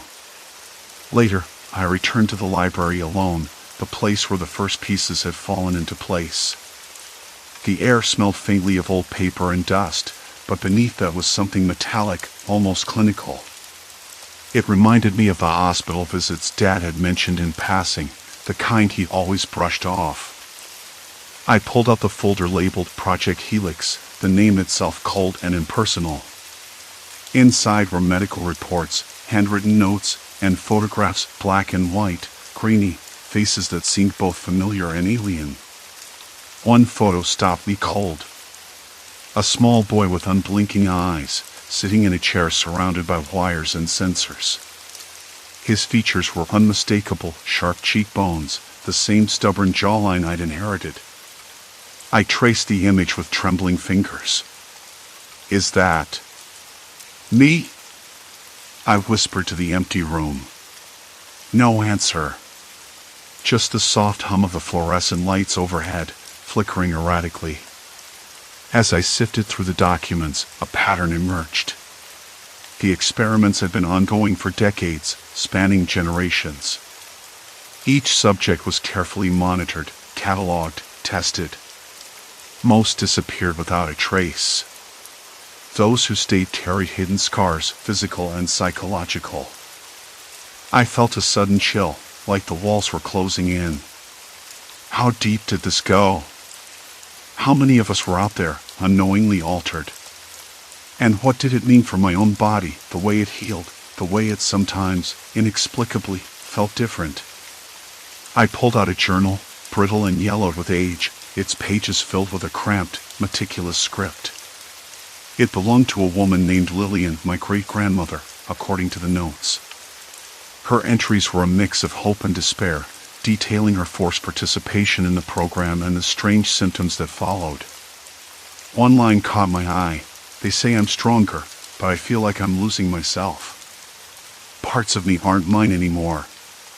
The words echoed in my mind. Could I be losing myself too? Was my body betraying me in ways I hadn't recognized? The thought made the room, with its faint smell of dust and decay, spin just slightly. I heard footsteps behind me.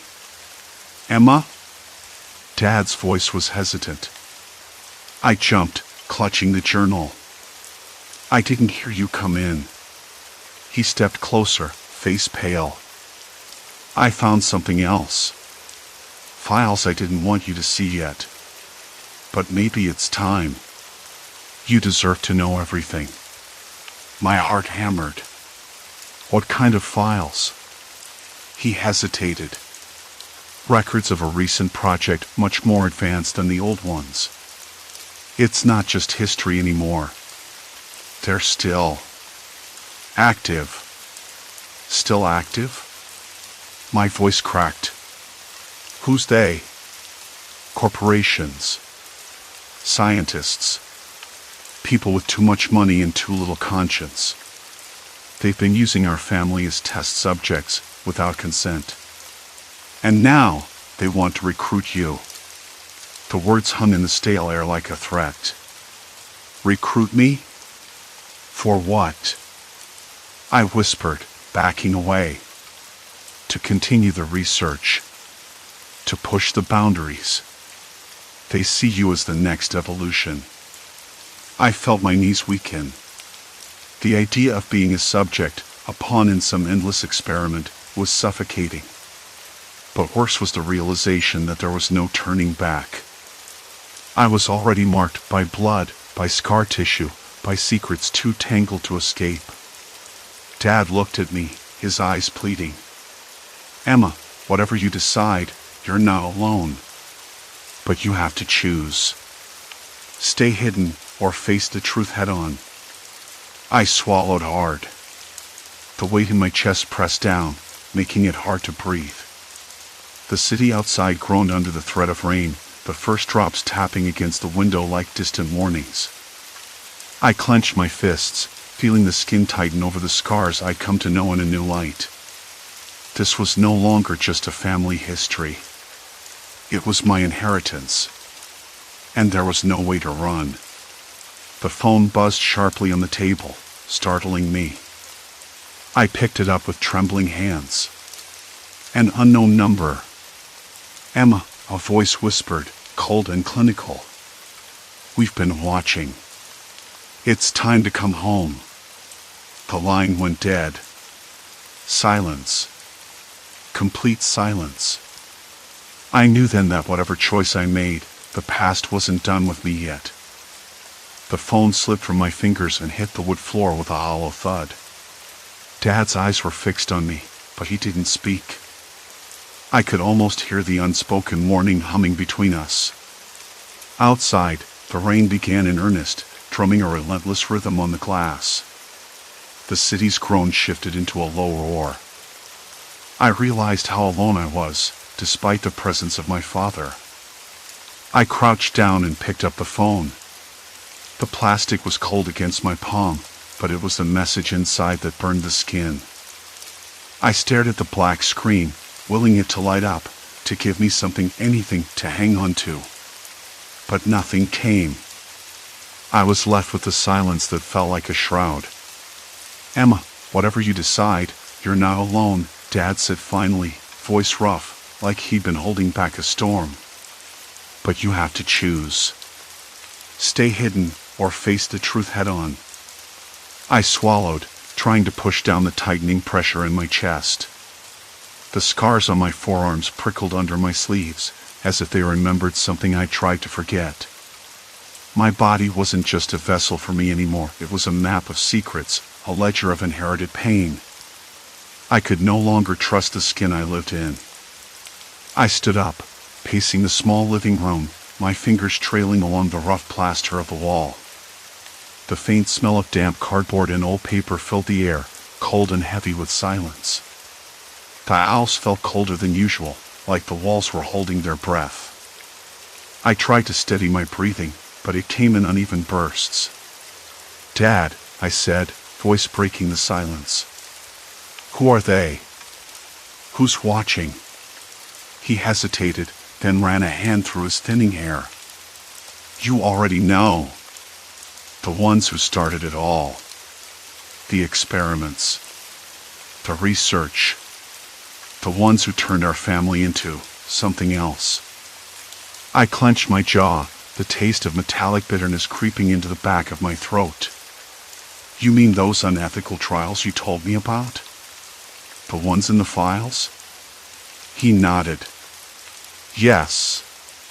But it's deeper than you think. They didn't just test. They altered. Changed. And those changes stayed, passed down through generations." A cold shiver ran down my spine. "Why me? Why am I marked?" Dad looked away, his voice barely a whisper. "Because you're the last. The culmination. The one they've been waiting for." The clock ticked loudly in the quiet. I could hear the rain hammering harder now, like an urgent warning. Outside, a dog barked somewhere off in the distance, the sound sharp and sudden. I pressed my palms into my eyes, willing the pounding in my head to stop. Waiting for what? I asked, my voice barely steady. Dad's gaze met mine, intense and unyielding. For control. For answers. For power. And they won't stop until they get it. Suddenly, the house felt suffocating. The shadows in the corners seemed to stretch, reaching for me.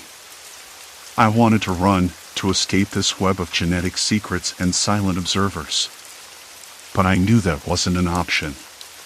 Not anymore. "I need to see the files," I said, voice firmer than I expected. "Every last one. I have to know exactly what I'm dealing with." Dad hesitated, then nodded slowly. "There's something else." He reached into his jacket pocket and pulled out a small envelope, worn at the edges. "This came from me today." It was slipped under the door. My hands trembled as I took it. The paper was thick, almost too heavy for what it was. I unfolded it carefully. Inside, a single photograph fell out, glossy and sharp. It was a picture of a group of people in white coats, standing behind a metal table. On that table, a young woman, eyes closed, hooked up to machines. The faintest trace of a scar cut across her temple. The woman looked eerily like me. "Who is she?" I whispered. Dad swallowed hard. We don't know. But whoever she is, she's connected to us. And she's the reason they're coming. The rain outside turned into a steady downpour, tapping against the windows like a countdown. My skin prickled, the hair at the nape of my neck standing on end. The house felt less like a sanctuary now and more like a trap. I folded the photo carefully, pressing it against my chest. If they want me, I'm not going anywhere without answers. Dad's eyes darkened. Then we need to move fast. They're closer than you think. The phone buzzed again. This time, I didn't drop it. I grabbed it with both hands and stared at the screen. Another unknown number. The same cold, clinical voice. Emma, you can't hide. We know where you are. We're coming. The line clicked dead once more. I dropped the phone onto the table, the sound sharp and final.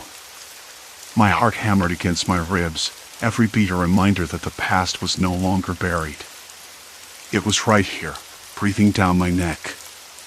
A sudden gust of wind rattled the window pane, carrying with it the scent of wet earth and something else, something metallic, faint but unmistakable. It made my stomach twist. The truth wasn't just a story anymore. It was a living, breathing threat, and it had found me. I glanced at Dad, searching for reassurance, but his face was unreadable. The man who had once seemed so steady now looked like a stranger, weighed down by secrets too heavy to carry. I swallowed the lump in my throat and made my decision. I wasn't going to run. Not this time. We need to get to the archive, I said, voice low but steady. Tonight. Dad nodded. I'll grab what I can. But Emma, be careful. They'll try to get inside your head. To make you doubt everything. Even yourself. I almost laughed at that, but the unease in my chest wouldn't let me. Doubt was a constant companion now. How much of my own body could I trust? Was I still me, or just the latest experiment in a long chain of contamination? The rain softened outside, but the tension in the room thickened. The clock ticked on, each second dragging me closer to a confrontation I wasn't sure I was ready for. But ready or not, there was no turning back. The truth was waiting in the dark. And I was about to walk straight into it. The afternoon light seeped through the cracked blinds, casting long, lazy shadows across the peeling wallpaper. I sat on the edge of the faded armchair, the stack of papers on my lap trembling slightly in rhythm with my pulse. The air smelled faintly of dust and something else, old paper, maybe, or the faintest hint of antiseptic from the hospital records I'd been poring over for hours. I rubbed my arms, trying to shake the chill that had nothing to do with the room's temperature. It was the weight of everything I'd learned, pressing down like the thick humidity before a storm. I didn't want to believe it. Part of me still clung to the idea that my family history was just that, a history. A string of names and dates, no stranger than anyone else's. But the truth wasn't so simple. The documents, the testimonies, the faded photographs tucked away in that locked box all pointed to something darker, something I couldn't unsee. Generations of survival. Not just survival, though. Experimentation. Alteration. The word echoed in my mind, hollow and heavy. My ancestors, people I thought I knew, or at least thought I could imagine, had been caught in a web of unethical scientific pursuits. They hadn't just endured, their bodies had been changed, reshaped in ways no one fully understood. And if that was true, then what about me? What had I inherited? I flexed my fingers and watched the pale skin stretch taut over my knuckles. Was this me? Or was there something else, lurking beneath? The thought was unsettling. I swallowed hard, tasting the dryness at the back of my throat, and reached for the glass of water on the side table. The cold liquid slid down my throat, soothing but not quite washing away the unease. A low creak came from the hallway. I froze. The house seemed too quiet, the kind of quiet that made every small sound feel amplified. The floorboards shifted under the old weight of the house, settling in the late afternoon heat. But that creak wasn't just the house. Someone was there. I stood slowly, heart ticking up a notch. The front door was locked, but that didn't mean much. This part of town wasn't exactly a fortress. I moved toward the window and peered through the threadbare curtain. Empty street. The neighbor's dog barked somewhere far off, sharp and sudden, then silence again. I shook my head. I was letting my mind wander down the wrong paths. I had enough to deal with already without adding phantom intruders to the mix. Still, a part of me stayed on edge, waiting for something to break the stillness. Back at the papers, I pulled out the last letter I'd found buried in an envelope yellowed with age. The handwriting was shaky but deliberate, a woman's voice from the past, my great-grandmother, I realized with a catch in my chest. They told us it was for progress, that we were part of something bigger than ourselves.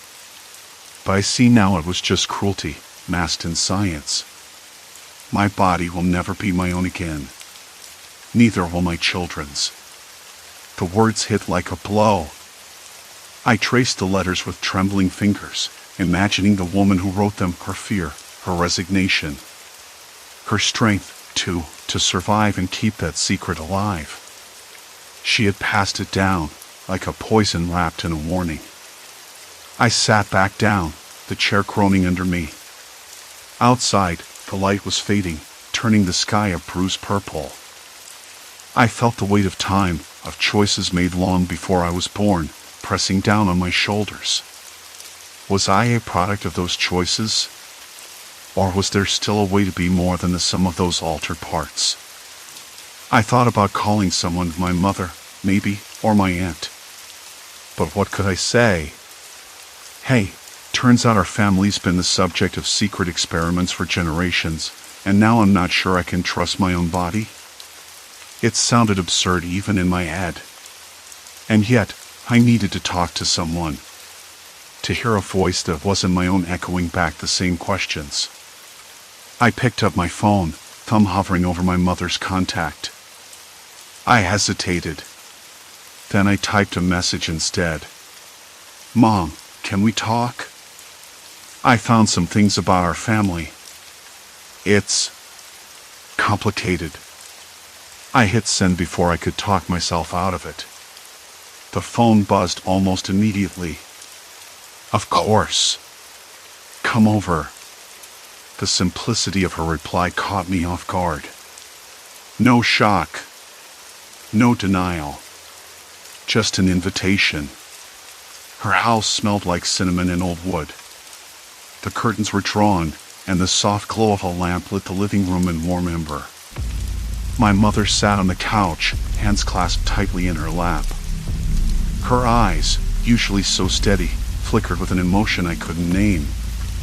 I wasn't sure you'd want to hear it, she said quietly, voice rough around the edges. I settled into the chair opposite her, the fabric worn and faded. It's all I've been thinking about. She nodded. It was never meant to be uncovered. But I guess some secrets have a way of clawing their way out. She told me things I'd only glimpsed in the records. About the doctors who had experimented on our ancestors under the guise of medical research. About the silent suffering, the changes made without consent. About how the family had hidden the truth to protect the next generation. Do you think it's still affecting you? She asked, her voice barely above a whisper.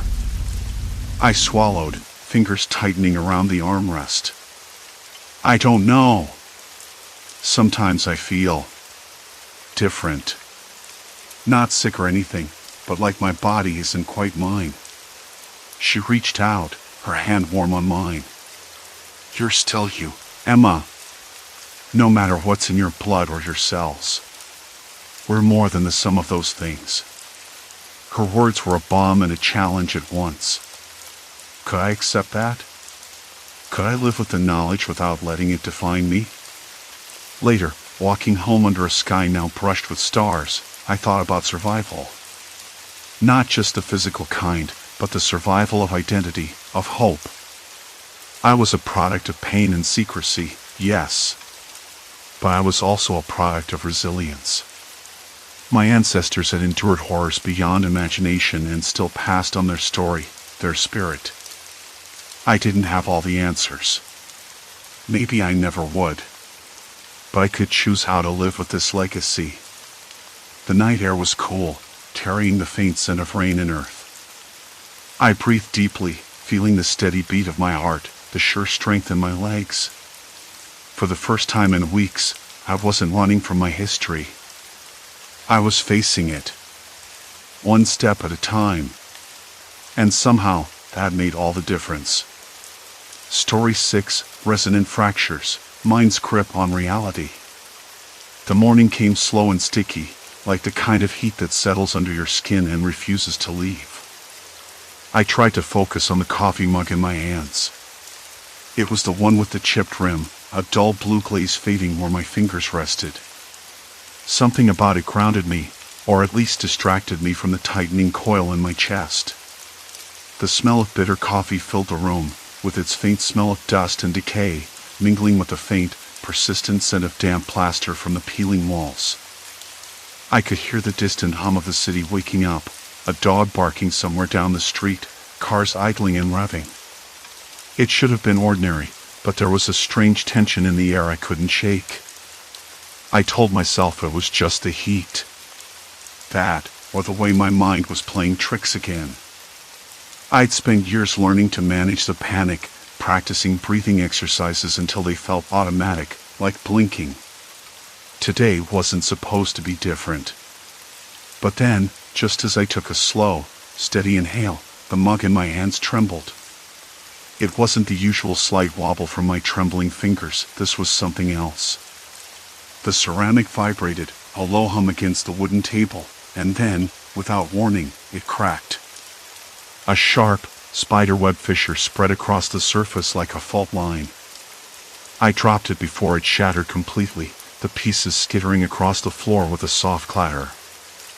I blinked, heart pounding louder now, and looked down at the broken mug. The sound, it wasn't something I'd heard before. Not just the mug breaking, but the way it seemed to respond to me, like it had been waiting for that moment. I swallowed hard, the taste of stale coffee lingering on my tongue, and tried to steady my breathing again. "Okay," I muttered, voice rough and barely a whisper. Just a coincidence. But the room felt suddenly colder, even though the sun was still pouring in through the window. The ceiling fan overhead spun lazily, the blades casting flickering shadows on the cracked plaster walls. I rubbed my palms on my jeans, rough denim against my clammy skin. The strangest thing was, the air felt thick as if the apartment itself was holding its breath. I looked around, trying to find a cause. The old radiator in the corner hummed faintly, the sound barely noticeable until now. Outside, the dog barked again, sharper this time, almost distressed. The noise made me jump, my pulse kicking up another notch. I leaned back in the chair, fingers still tingling where the mug had slipped from my grasp. My gaze flicked to the bookshelf, an uneven stack of paperbacks and photo albums, leaning slightly to one side. A small pile of postcards sat at the edge, one half falling off. I reached out to steady them. Then it happened again. A sharp rattle from the other side of the room. The glass face on the windowsill trembled, wobbling precariously before toppling over onto the wooden floor. It smashed into a dozen pieces, the sound ringing out loud and clear in the stillness. My heart slammed against my ribs, breath caught somewhere in my throat. I didn't move. I just stared. "Did you see that?" I whispered to no one. My voice sounded foreign, like I was hearing someone else speak. But of course, there was no one else. Just me, and the lingering echo of breaking glass. I felt like my skin was crawling. The panic clawed its way back up, faster this time. My hand shook violently, and the room seemed to distort, walls narrowing, the ceiling pressing down. I squeezed my eyes shut, tried to breathe through the tightening grip around my chest. But even as I fought to keep control, I kept hearing it, small things shifting, trembling, breaking. The old clock on the wall skipped a beat, the second hand jerking forward erratically.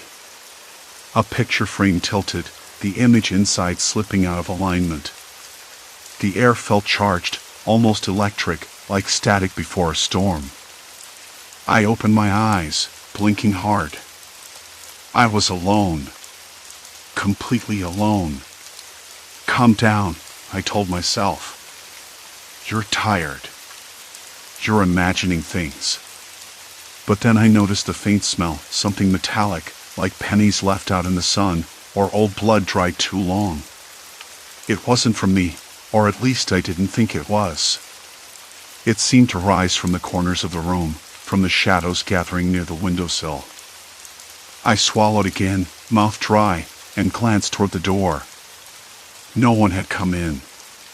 No one was there. Still, a quiet voice in the back of my brain whispered that I wasn't as alone as I thought. That maybe, just maybe, the panic wasn't just inside me. I stood up, legs unsteady beneath me. The floor felt cool against my bare feet, sticky with dust and broken glass. I grabbed a broom and dustpan, forcing my hands to stop trembling as I swept up the shards. The sound of the broom bristles scraping the floor was sharp and oddly soothing. As I worked, my mind raced with questions I didn't want to ask aloud. Had my panic attack somehow become physical? Was it possible that my anxiety was shaking the world around me? Or was something else at play, something I couldn't see but could somehow feel? I glanced back at the cracked mug on the counter. The crack was whiter now, spreading like a dark river through the blue glaze. I pressed a finger against it, feeling the cold ceramic beneath my skin. My breath hitched. I wished I could tell someone. But who would believe me? The phone buzzed suddenly on the kitchen table, a sharp vibration that startled me enough to drop the dustpan. I froze, heart hammering, and reached for it with a trembling hand. The screen lit up with a message, "Are you okay?" It was from Maya, my sister. I wanted to say yes. I wanted to believe things were normal. But all I could do was stare at the screen, feeling the weight of the silence around me thick and suffocating. And I knew this was only the beginning. The phone buzzed again, relentless this time, vibrating against the cracked kitchen table like an urgent heartbeat. I swallowed hard. The cracked mug beckoned from the counter, the jagged fissure now unmistakable, like a scar. How had it spread so fast? I touched it again, feeling the cold ceramic edges beneath my fingertip, brittle and fragile. My hands trembled more than usual, and a shiver ran down my spine. I wanted to answer her. I wanted to say yes. But what would I say? That my panic attacks were shaking the room, with its faint smell of dust and decay?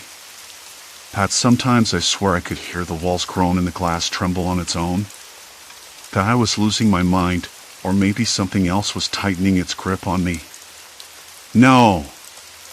I couldn't say any of that. Not yet. I slid the phone across the table and stood up, the wooden floor creaking beneath my bare feet. The silence in the apartment felt heavier now, like it was pressing in from all sides. The faint hum of the street lamp outside flickered through the cracked window pane, casting long, twitching shadows. I rubbed my temples and tried to steady my breath. The first panic attack had come out of nowhere, a wave of heat and pounding in my chest, but now, even the smallest reminders, the shattered mug, the vibrating phone, were enough to set it off. I couldn't tell if I was spiraling or if something else was spiraling with me. I pulled out a notebook from the cluttered shelf by the door, the one I'd used years ago to track appointments and medication. I flipped to a blank page and wrote the date in shaky letters, April 13th. Below it, I jotted down the events of the night, the mug cracking, the buzzing foam, the feeling of the air thickening. I needed to keep track. If this was real, if something was really happening, I had to find a pattern. The next morning came gray and brittle, the kind of sky that looks like it's been scrubbed clean but leaves an unpleasant chill behind. I woke with a dull ache in my chest, the taste of stale coffee sour on my tongue. My phone was silent now, but the unease was louder. I had to get out. I needed fresh air, even if it felt like walking through fog. Outside, the air smelled faintly of damp earth and the faintest hint of exhaust. The city was waking up, but something felt wrong. The usual buzz of life, the chatter of neighbors, the distant wail of a siren was muted, like I was hearing it through a thick curtain. I stopped at the corner store and tried to distract myself by browsing the shelves. The faint rustle of plastic bags, the clink of glass jars, the low murmur of the clerk's voice, it was all familiar, grounding. But then, as I reached for a bottle of water, the glass jar on the shelf next to me cracked sharply. Not shattered, just a single, clean break down the side. The clerk didn't flinch. I stared at the jar, then at my hands. My pulse quickened, and the familiar tightness began creeping up my throat. I forced myself to breathe slowly, counting in my head, willing the panic to stay buried. "Hey," the clerk said, breaking my focus. "You okay?" I nodded, swallowing hard. "Yeah. Sorry. Just headache." He gave me a look but didn't press. I grabbed the water and left quickly. Back on the street, I pulled out the notebook again and scribbled glass cracked on shelf. No cause. I wasn't crazy. Something was happening. It had to be. I called Maya that evening, my fingers fumbling as I dialed. When she answered, her voice was cautious. "You sound off," she said. "I'm dealing with something," I said, not trusting myself to say more. "I think I need help." She didn't hesitate. "I'm coming over." Her arrival was a relief and a threat all at once. I'd been isolating myself for months, afraid of what I might do or what might happen. But I knew I couldn't do this alone. We sat in the living room, the cracked mug on the coffee table between us like a silent witness. Maya's eyes flicked to it, then back to me. "Show me," she said softly. I took a deep breath and told her everything about the panic attacks, the trembling objects, the jar at the store. She listened without interrupting, her expression unreadable. When I finished, she shook her head slowly. "I don't know what to say, except we figure this out. Together." That night, I slept poorly, haunted by the sensation of trembling walls and the faint, unplaceable sound of glass breaking far away. I kept the notebook on the nightstand, its pages filled with shaky handwriting and questions that had no answers. In the days that followed, I began recording everything, every tremor, every crack, every strange sound. I even set up my phone to record ambient noise, hoping to catch something I missed. The more I documented, the more the patterns seemed to grow. But then, the calls started. Not from Maya, but from an unknown number. Silent. Just a faint breathing on the other end. I never answered. One afternoon, as I sat writing in the notebook, the power flickered and went out. The apartment plunged into darkness, save for the weak light filtering through the curtains. I groped for my phone, hands slick with sweat. The silence was deafening. Then came the faintest creak from the hallway. Footsteps? I told myself it was nothing, but my heart slammed against my ribs. I whispered Maya's name, my voice cracking. No answer. A shadow moved just beyond the doorway. I froze. The door creaked open slowly. And then, the power surged back on, bathing the room in harsh, unforgiving light. No one was there. Only the cracked mug on the table, now shattered completely, pieces scattered like a fallen constellation. I wasn't sure what was worse, the emptiness or the feeling that I was never truly alone. The shattered mug lay in fragments across the table, sharp edges catching the flickering light from the street lamp outside. I swallowed hard and reached for my phone, fingers slick against the smooth glass. The screen blinked awake, showing the unknown number again. My thumb hovered over the call log, itching to erase it but too afraid to touch anything. I told myself I'd never answer. Not now. Not ever.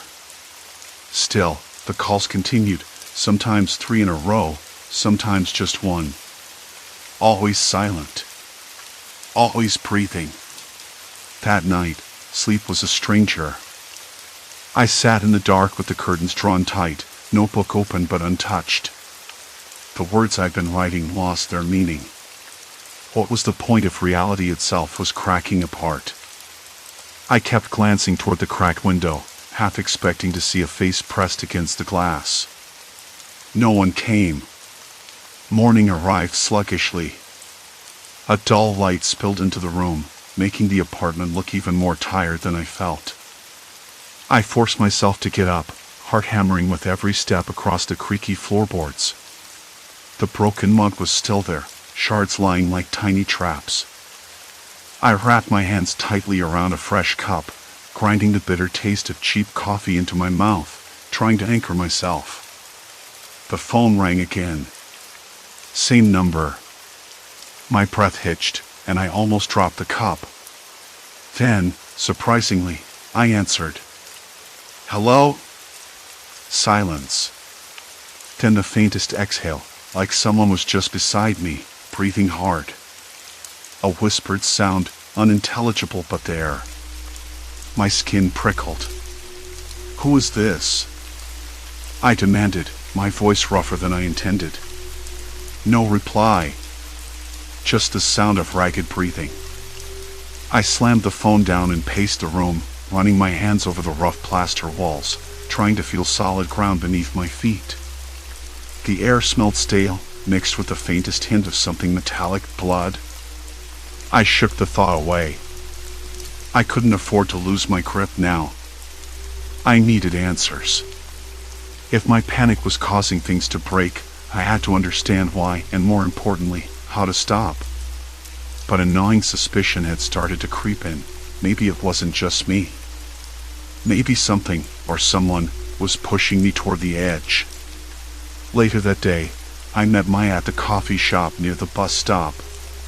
She looked tired, like she hadn't slept either, but her eyes were sharp, more grounded than mine. I needed her on my side. I needed someone who still saw me as me. I'm not crazy, I said, voice low, urgent. Something's happening, and I think it's tied to my panic attacks. Things break when I'm scared. I don't know if it's me or something else. Maya blinked, then folded her hands. You're not crazy, she said. But it sounds like something is feeding on you. Maybe someone knows about this, and they want you to spiral. I laughed, a short, bitter sound. Sounds like a horror movie. You sure you haven't been watching too many? She shook her head. I'm serious. Have you noticed anyone around you acting off? Watching you? Following you? I hesitated, memories flashing unbidden. The man outside the grocery store last week, standing too close.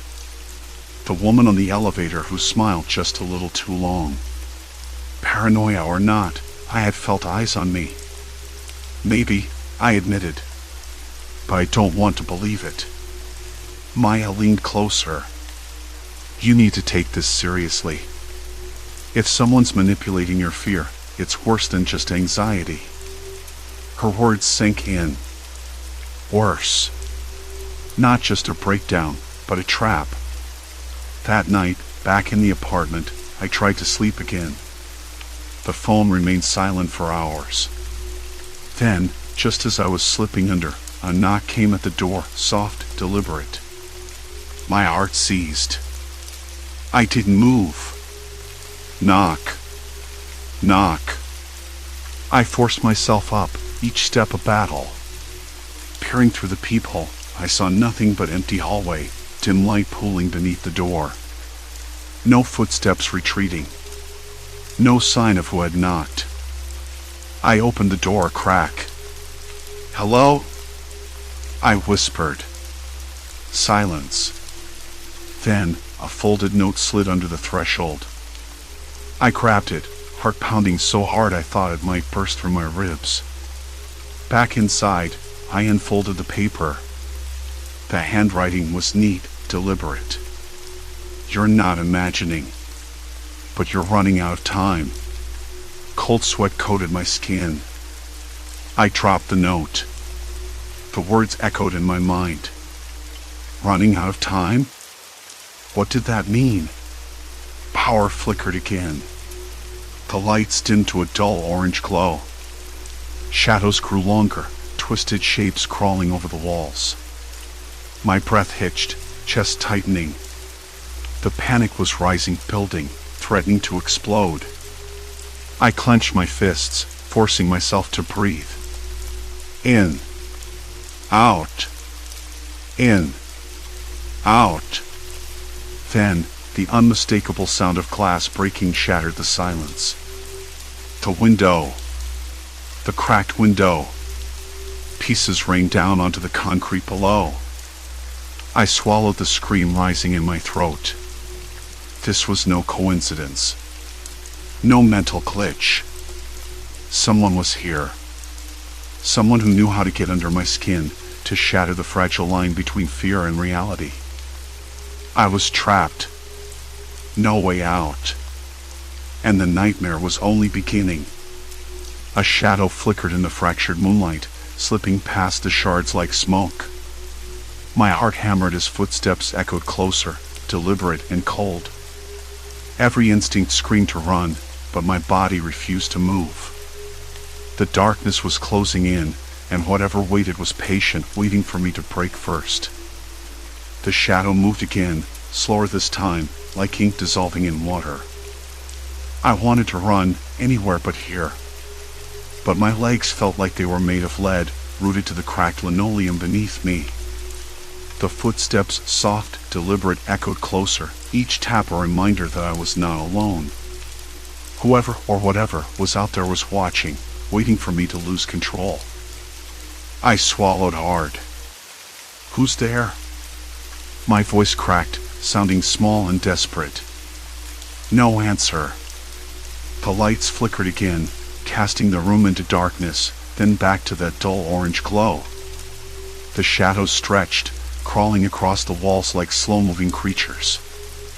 I could almost hear them breathing, the heavy, rhythmic sound of something lurking just beyond my sight. I thought I heard a whisper. Maybe a voice carried on the wind or my imagination playing tricks. "You can't hide." The words were faint, but unmistakable. My heart slammed against my ribs, chest tightening until I could barely breathe.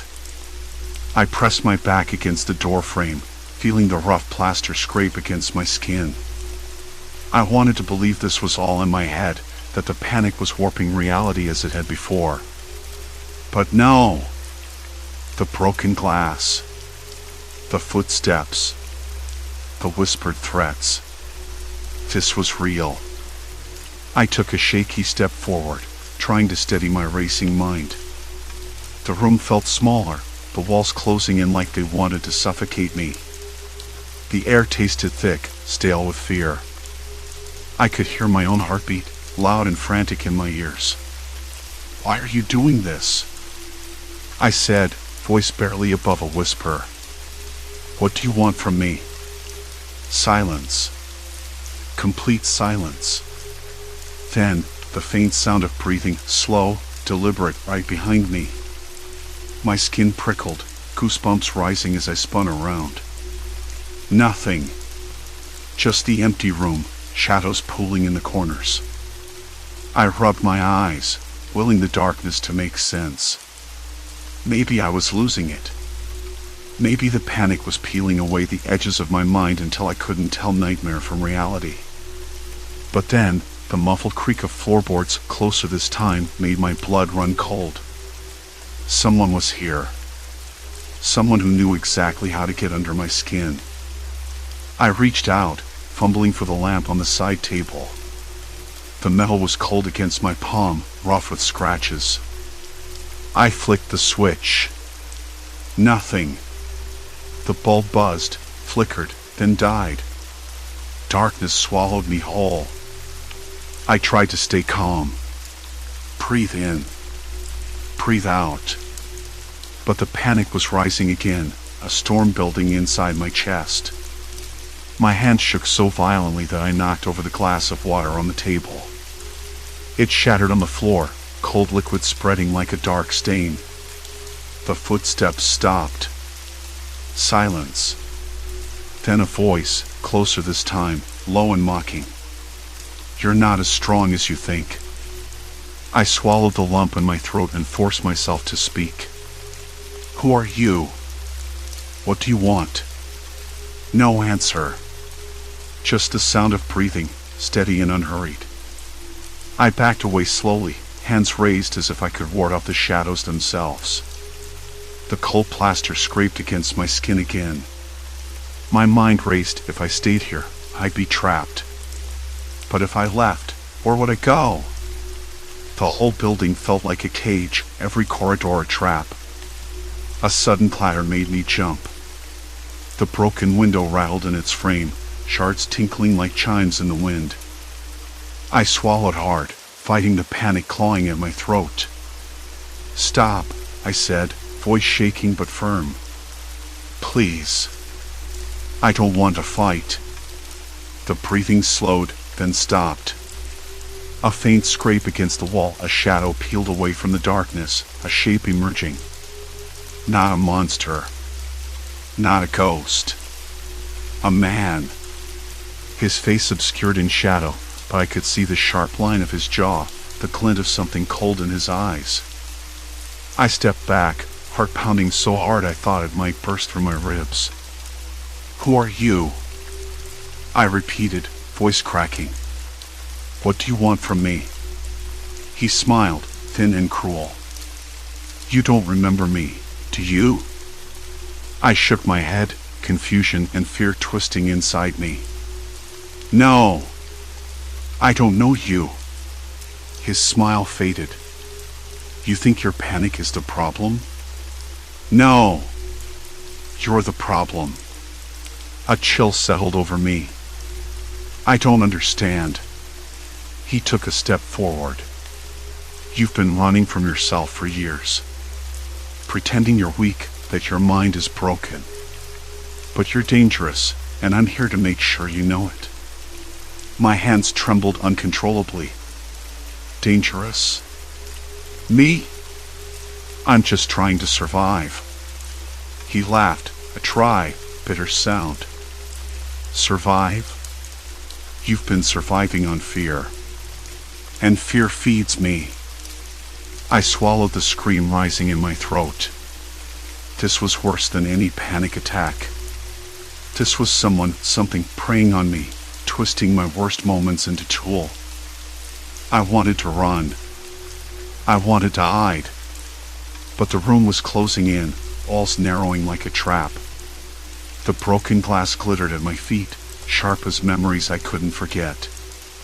"Why me?" I whispered, voice barely audible. "Because you're the only one who can break the cycle," he said. "But first, you have to face me." The air grew heavy, thick with tension. My breath came fast and shallow. The panic surged, but this time, I didn't let it take me. I forced myself to stand tall, to meet his gaze. "Then I'm ready," I said, voice steady despite the chaos inside. His smile returned, wider now, but there was something different in his eyes, a flicker of respect, maybe even fear. "Good," he said, "because the night is far from over." Outside, the wind howled through the broken window, carrying with it the distant sound of sirens. Or was that just my mind playing tricks again? I didn't care. I was done running. Whatever this was, whatever darkness had been waiting to swallow me whole, it was time to fight back. I sat on the cracked linoleum floor of my kitchen, the cold seeping through my jeans, smelling faintly of stale coffee and whatever had rotted in the bottom of the trash bin. Across from me, the shattered fragments of a glass I hadn't even realized I'd been holding scattered like shards of a fractured mind. The silence was thick, save for the distant whine of a refrigerator struggling against old age and the occasional creak of the building settling in the early evening chill. It was over. Somehow, it was finally over. I'd spent years trapped in a cycle of panic and destruction, convinced that my terror was a force strong enough to crack glass, shake walls, and unravel reality itself. I told myself it was all in my head. But now, sitting amidst the ruins of that belief, I understood the truth was more complicated, more human, and infinitely more painful. The city outside was starting to fade into dusk, the street lamps flickering on unevenly, casting long shadows through my window. The faint scent of rain hung in the air, promising to wash away the grime and dust that had settled on everything, including me. I took a deep breath, tasting the cool dampness mixed with the sharp tang of my own sweat. My hands trembled, but this time it wasn't out of fear. It was exhaustion. I remembered how it all began today, the way my chest had tightened when I woke up, the familiar knot twisting itself tighter with every passing hour. But this time, I hadn't run. I hadn't hidden or called for help. I faced it head on, like I should have all along. Earlier, I'd met with Dr. Levin, my therapist. The waiting room smelled of antiseptic and old magazines, a faint murmur of other lives quietly suffering around me. When my name was called, I felt that familiar sinking feeling, like my lungs had turned to stone. But I walked through the door anyway. "Good to see you," she said, her voice steady and warm. "How have you been since last time?" I swallowed hard. I don't know. Better? Worse? I'm not sure anymore. She nodded, eyes patient. "That's okay. We'll take it one step at a time." I told her about the tremors, the glass breaking, the panic attacks that seemed to tear through reality itself. I expected disbelief, maybe even dismissal. But she listened. Really listened.